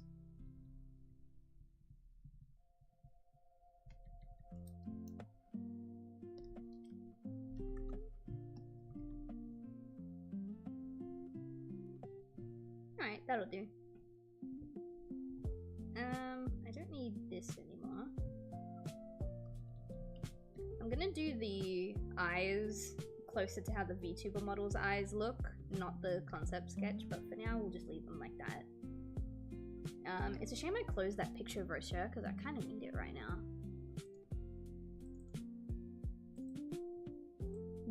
Well, not the original, but like the very first sketch of like the new Rocher.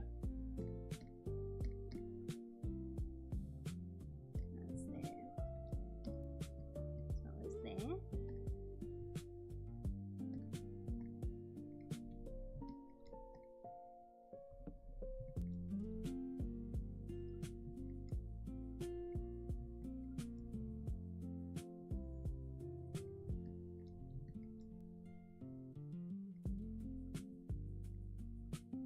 Now, are these far enough apart? Yeah, they are.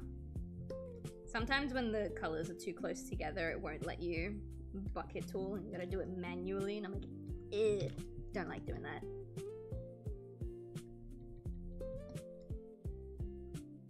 Wrong one.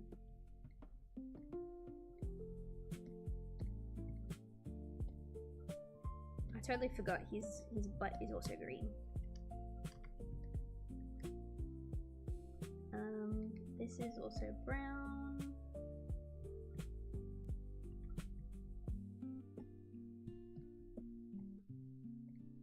A little bit of it's floofy. What did that do? I don't know what that did. I have this red cup. Like, you guys see it in the starting soon screen. That used to be the cup that I drink my coffee from when I stream. But I don't drink from that cup anymore because I have this like insulated cup and it keeps my tea warm throughout the whole stream. So I think I'm gonna stop drawing the red cup and instead use this blue cup that I've been drinking from. I'm like looking at it right now trying to find the color match for it.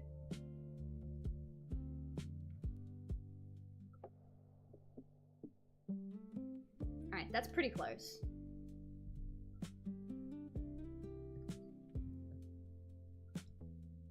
I have a black chair. I have like a blue, like a mid-blue dressing gown over that sits over my chair because my chair's leather and I don't like sitting on the leather. It's too hot in the summer, too cold in the winter.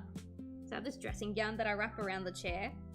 But in the picture, it's not wrapped around the chair. It's wrapped around the character. So I'm just color swatching.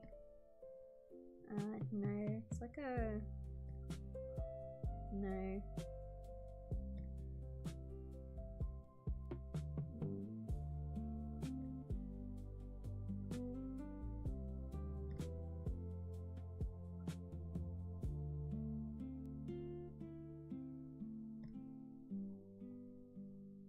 Oh, it's hard to pick a color like this. Do I want like this side of it or do I want this side of it? I think we go like maybe here.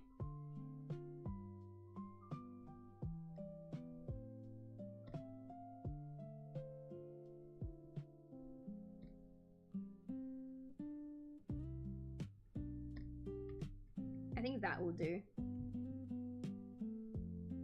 And then the the chair is black, but I don't want to use black, so we'll go with this grey color that I used for the t-shirt.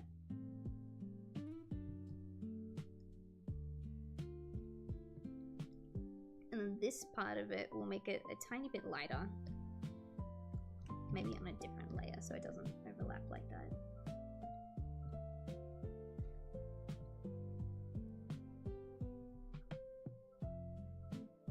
Maybe I shouldn't use the color of my actual setup because I don't think it looks very nice.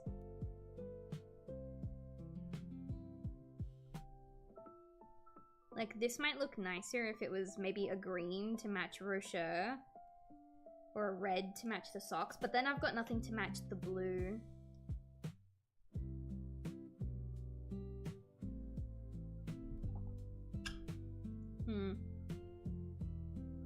I want to try maybe making the chair blue, but like a different shade of blue, maybe like this.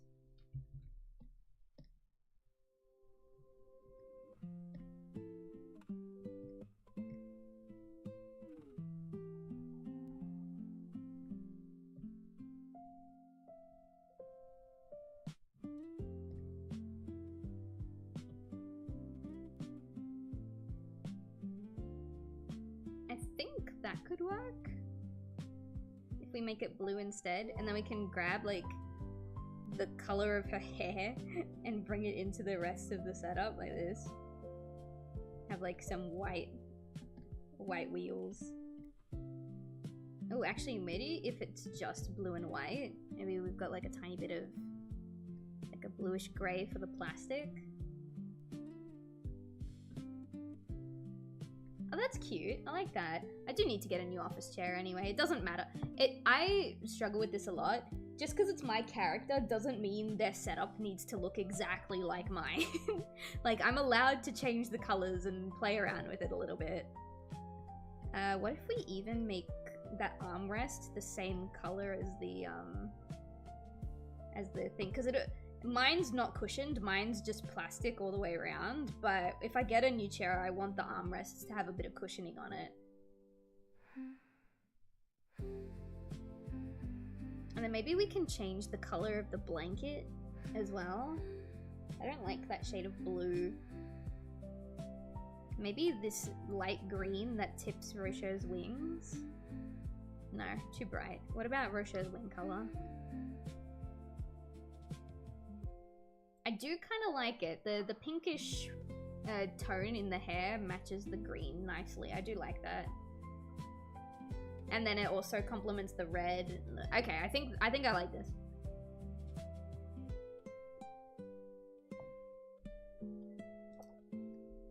This dark color here for the t-shirt, we can also bring back with the microphone. The microphone is kind of just black all the way through. But I want to kind of differentiate the colors a little bit somehow. I don't know how I want to do that. Maybe we grab like a lighter gray. Go underneath.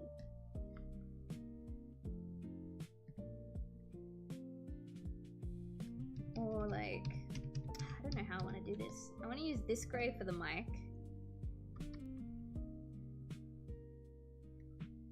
Because then what I'm gonna do is grab like a even lighter gray. The way I usually draw microphones is you just draw the zigzags like across. But I think I want to like...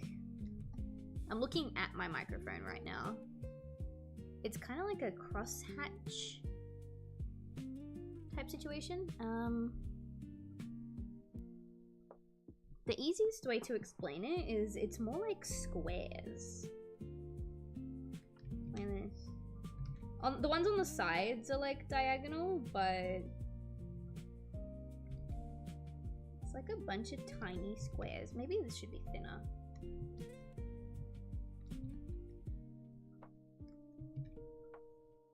I'm not gonna worry about keeping it exact. I do want to have a bit of a curve to it.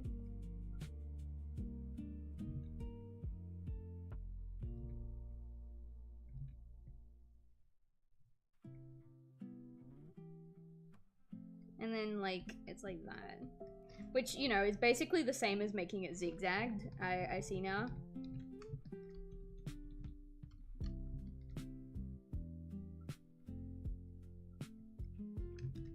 It's just instead of drawing it with a darker color, I'm drawing it with a lighter color. Unless we use this color underneath here. And then I grab this color and draw the thing with this color. Because again, the microphone is kind of all one color. I'm just choosing to try and give it color variation.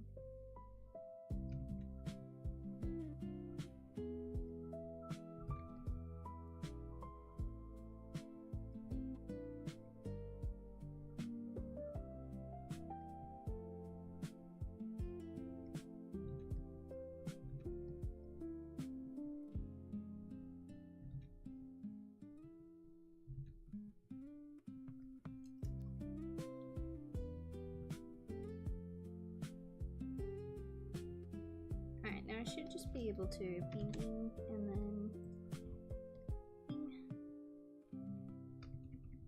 It doesn't quite line up. I'll need to edit some lines. But otherwise, I think this looks better than coloring it with than doing the lines with a darker color. Use a lighter color instead.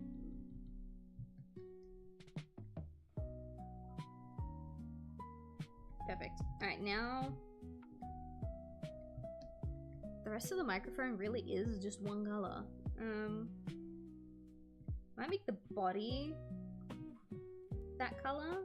Maybe even darker in here. The shadow. But then the accents and the buttons, I want to make just a tad lighter. Not the same color as that.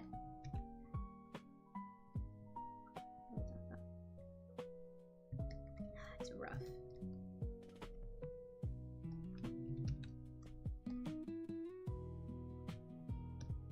There we go.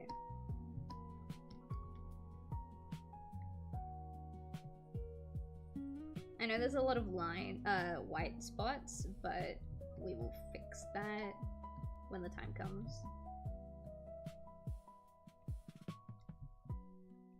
The microphone doesn't... Okay, I have the same problem I had with the chair. The microphone doesn't have to be black just because my microphone is black.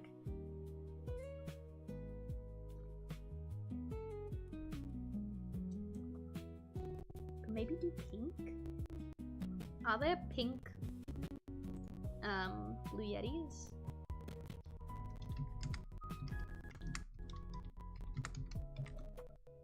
There are pink Blue Yetis. They look ugly, but they do exist. It's called the Aurora Collection. Pink Dawn and White Mist. Any Blue Yeti that's not black looks ugly. I'm very sorry. What is... Oh my god, hang on. My camera is like also in the way of the back button. There we go. Images.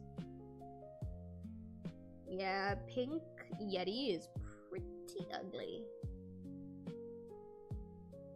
It's because the black one is like all black, but the pink one is like pink and white. You know what I mean?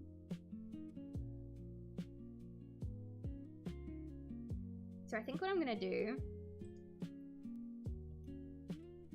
I use a Samsung right now, so I'm chilling. Yeah. I used to use a Samsung. And then it died on me. It took a long time, and it wasn't even the microphone that died. It was the cable for the microphone that died. And then I replaced it, and then the microphone, like the cable went out just as quick. And I was like, okay, maybe it's time to just get a new microphone altogether. And that's when I got the Yeti. I'm gonna design this not very differently, but like differently to how the pink Yetis actually look. Because I don't like how the pink Yetis actually look.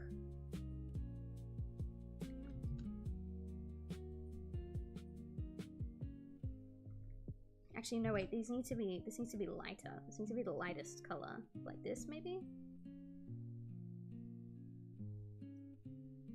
Like that?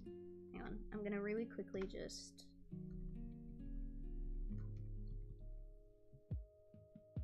Okay. Then this has to be pretty dark. Like here, maybe?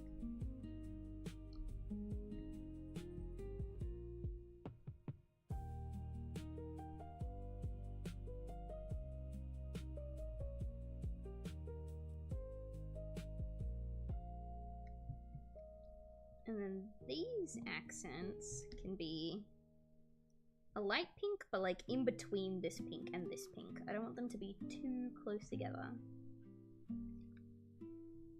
Could be lighter. Yeah, I like that.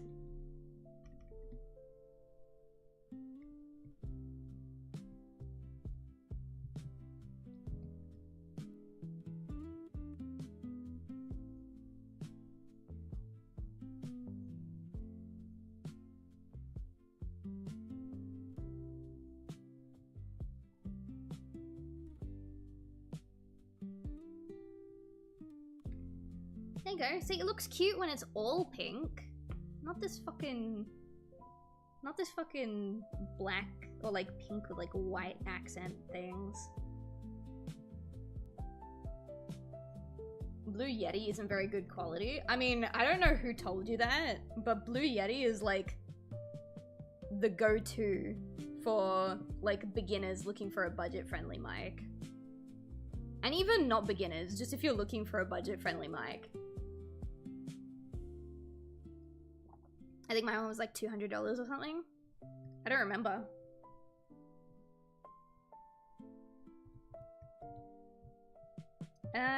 My monitor is black, but like, I kind of want it to be pink in this picture to match the to match the pink microphone. She got such a girly pop setup.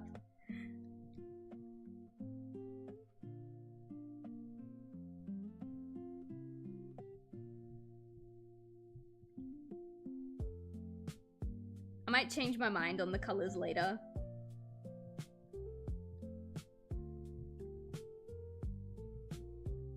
Is the pink too distracting? I think it might be.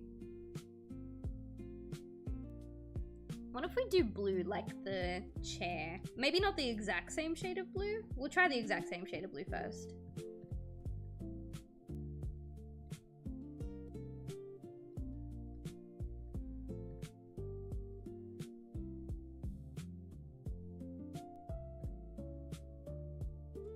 I do kind of like the exact same shade of blue. What we could do though is find like a nice purple, because then blue chair, pink microphone, purple monitor, question mark?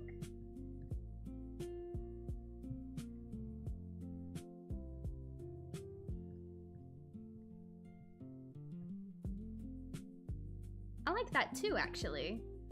Do you guys like the purple monitor or the blue monitor better?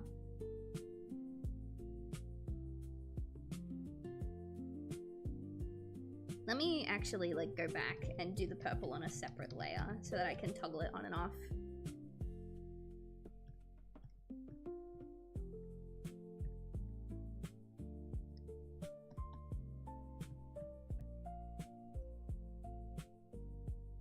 Like the purple? Okay, good. We'll go purple.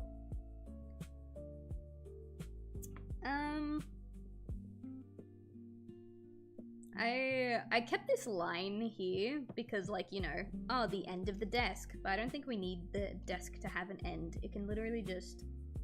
And then if I want to, I can, like, soft airbrush the color out of it. We'll keep that like that.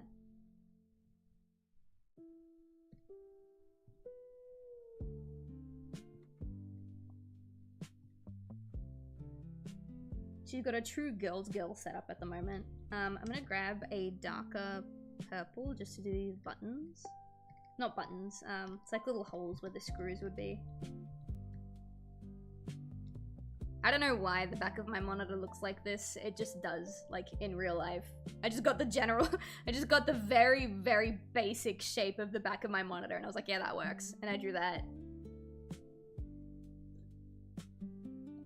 No cables though. I didn't want any cables in the picture. For the desk, I'm thinking like a... That looks too close to a skin tone. Maybe like...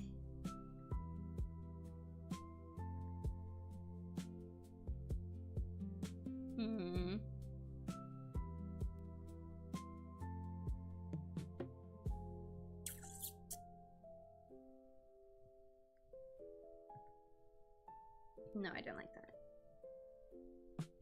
Blue Yeti is known for being what you use when you have no options. I think you're thinking of the Snowball, which is made by the same company who did the Blue Yeti.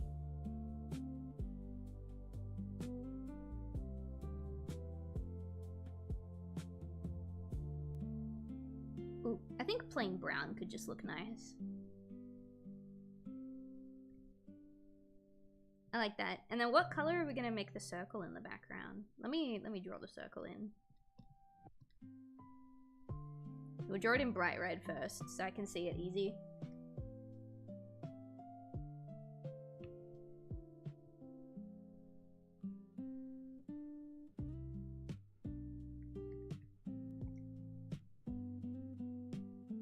Oh, perfect. Well, almost perfect shape. That'll do.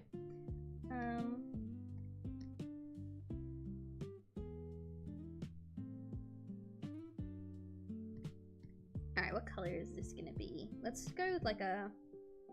If I grab this color, her hair color, and then I grab like her other hair color, and we make this one like 50%.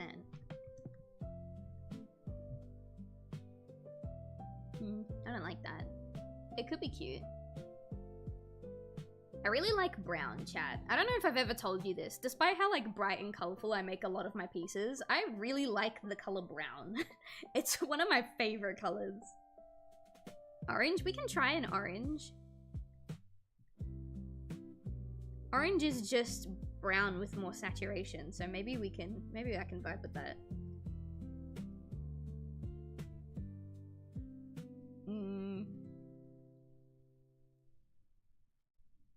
I don't know. What about this light green? We turn that off. No.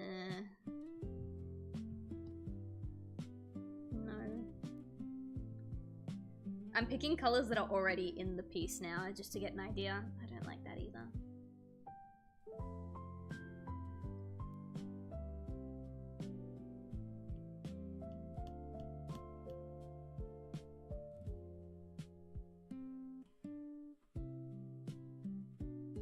I might need to come back to this. Teal? Oh, maybe. Because it'd be kind of in between the blue and the green.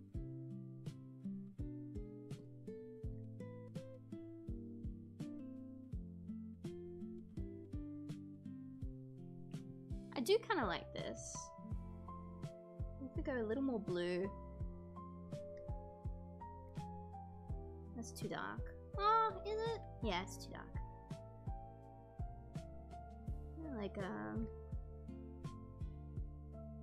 I like this one, but now I think this connects to the blue and the green too much, and like the purple and the red stand out in like a not good way. I could always take away the red checkered socks and give her like grey socks.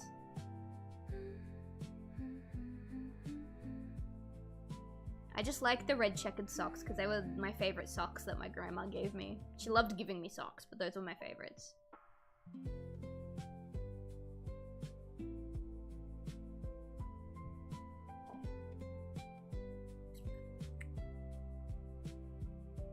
We'll try magenta. What I'm thinking is actually maybe purple computer's not a good idea.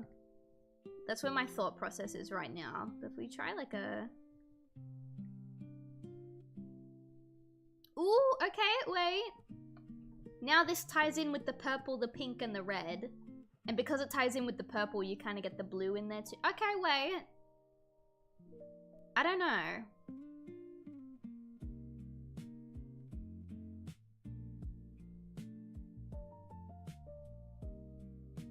I think there are too many colors in this piece, is what I'm thinking. I like this. I also like this.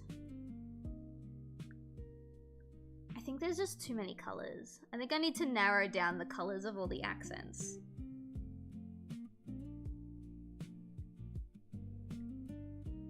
Thinking.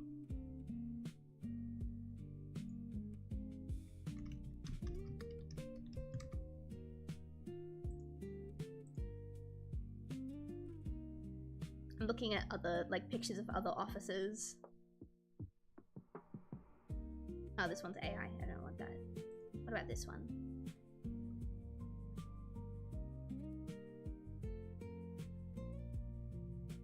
Alright, I'm gonna duplicate this original color layer. And I'm gonna play with this a little bit. What if we make the chair pink instead of the mic? It didn't quite work how I wanted it to work. If we turn that off. Wait, hang on.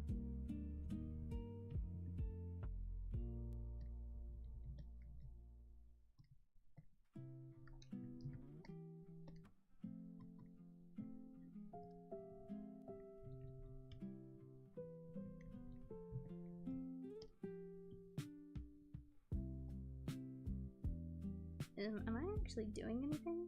I can't tell. Hang on.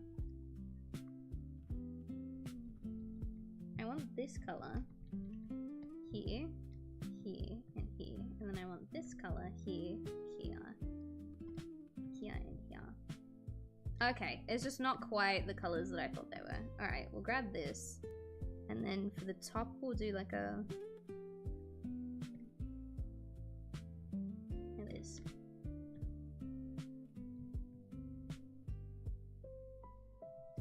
Okay, we go with like pink. And then we keep like purple, but we'll make it like a pinky purple.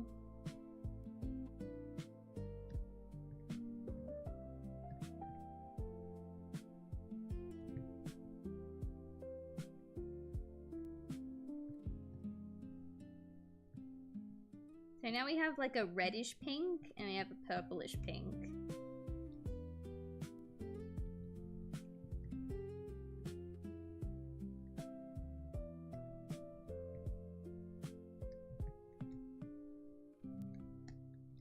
Or maybe this is too purple. Maybe we need to bring it more into the reddish pink. I'm trying, Sylv. I know you are.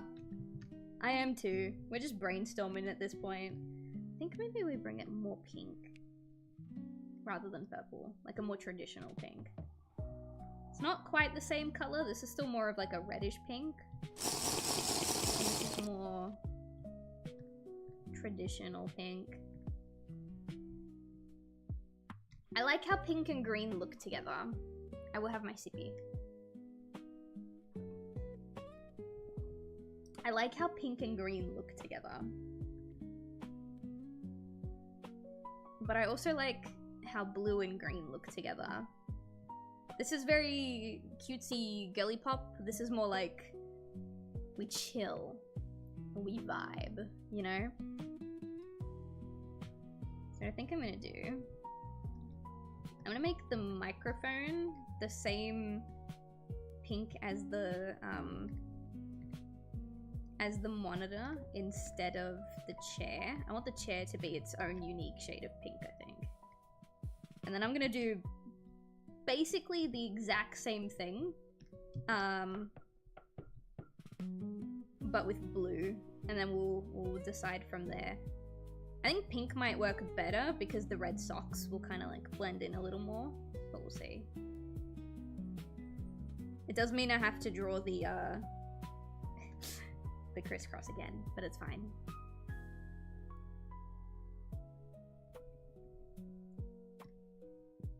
Instead of curving it, I'm just gonna do this. Hang on, I'm gonna start over here. It's been a while since I could catch a stream. Hi Luxel, how you doing? We're normally playing a game by now, but I just really wanna work on this, you know? Sometimes you have a day where you just wanna not do the art section and just play a game. And sometimes you just really want to do the art section. I will say I probably won't go all the way until 9 o'clock today. I might wrap up a little early. We'll see. I'm getting really tired. I want to rest.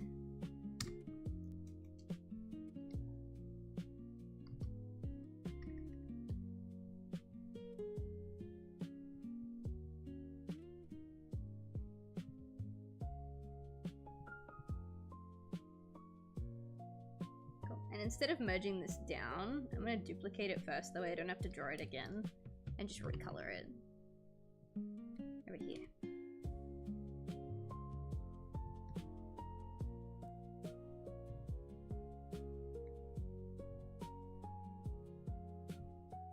And then we can do the teal circle like this. That could be one version of it. Let me really quickly just...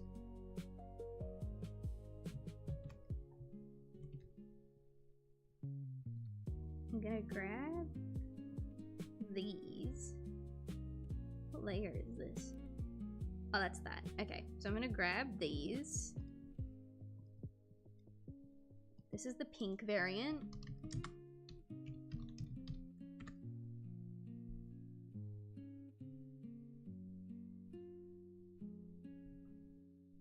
We'll keep this one as well. This will be like the OG. But you don't need this. You just pop this in there. I'm going to duplicate this one.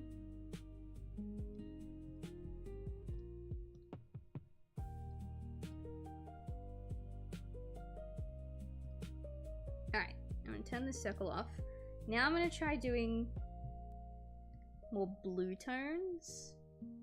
We might go like a cooler blue for the monitor.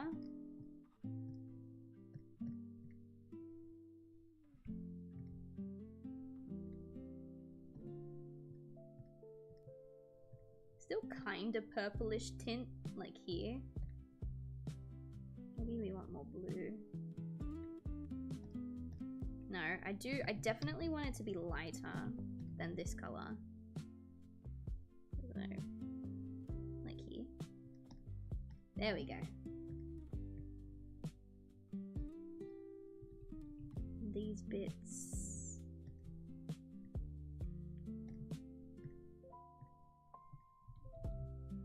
More like a dark blue, and then this microphone down here will go maybe like a teal type, like over here. Now we got like kind of the neutral blue, a slightly darker blue, maybe here, slightly lighter blue.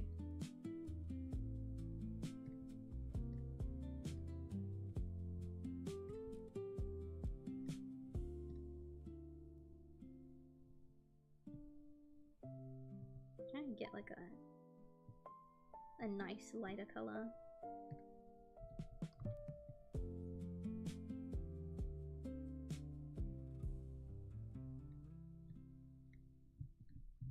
The under part is probably darker than this.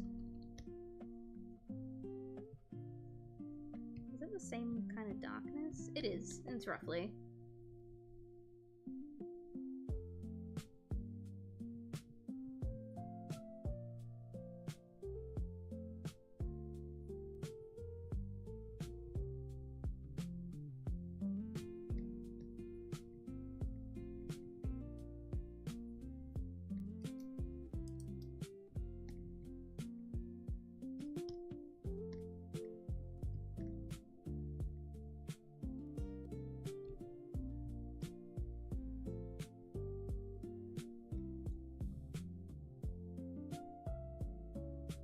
And this one will have a pink circle. And this one is blue. What color circle do we put for OG? OG is still pink. Okay, hang on. I'm gonna grab all these. Oh wait, do I? Of course. Alright, hang on.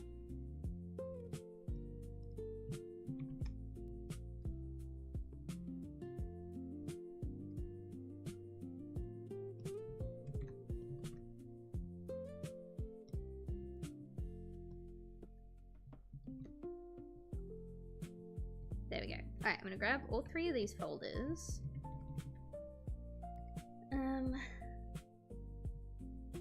New.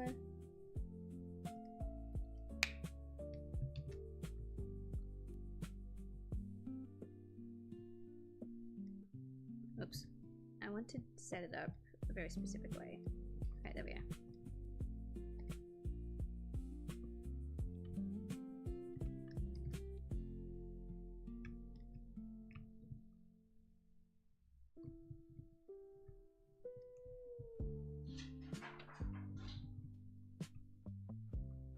Alright, which one do we like, chat?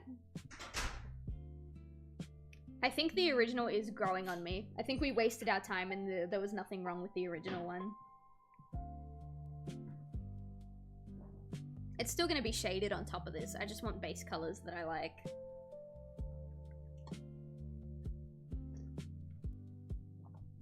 Why does he get hello more than me? What?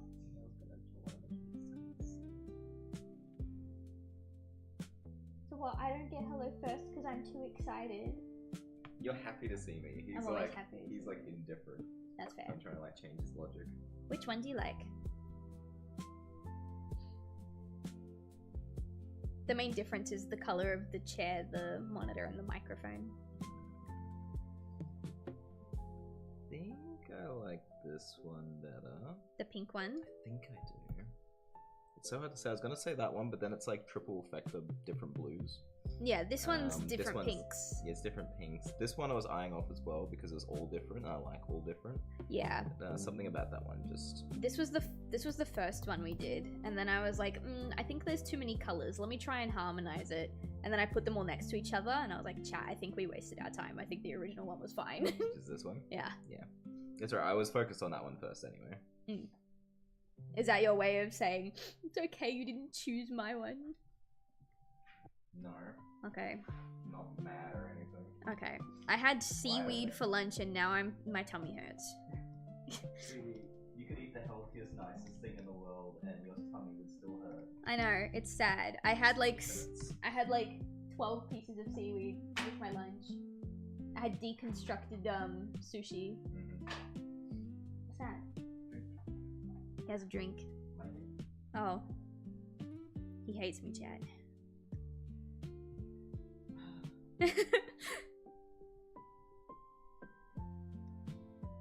Updates on Tomodachi Life. Leon and Ashley are together. Kaden and Callie still aren't together. What else has happened?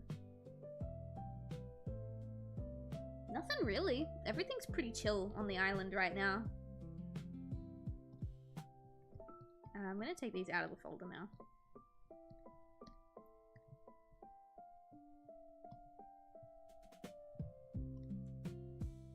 Alright. Now we get to do the fun part. Yeah, I'm probably gonna wrap up early. I'm not feeling good.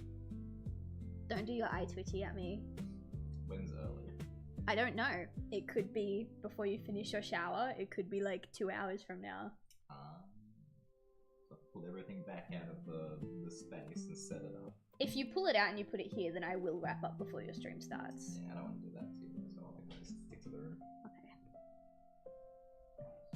It's not my fault you're streaming in there.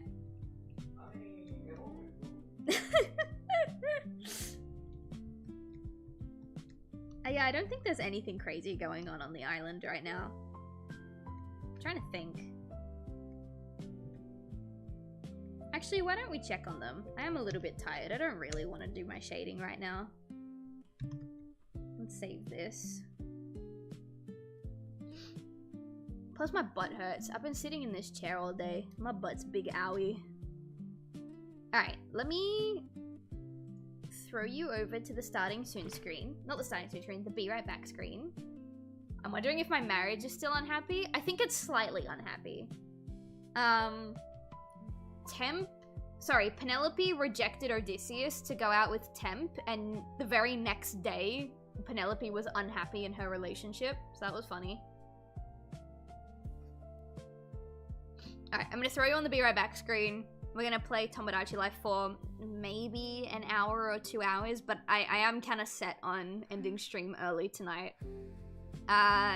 Give me like maybe 10 minutes. I love how you said I don't want to do that to you and now you're pulling it out. Well, I don't want you to end your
Okay, chat.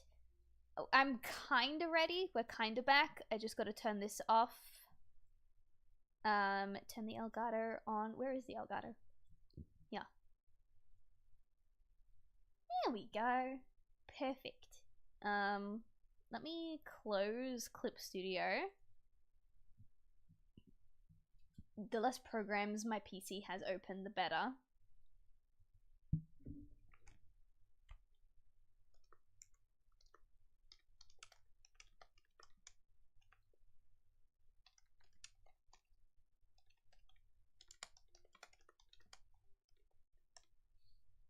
Alright, I'm just really quickly changing the title and the category. And I'm also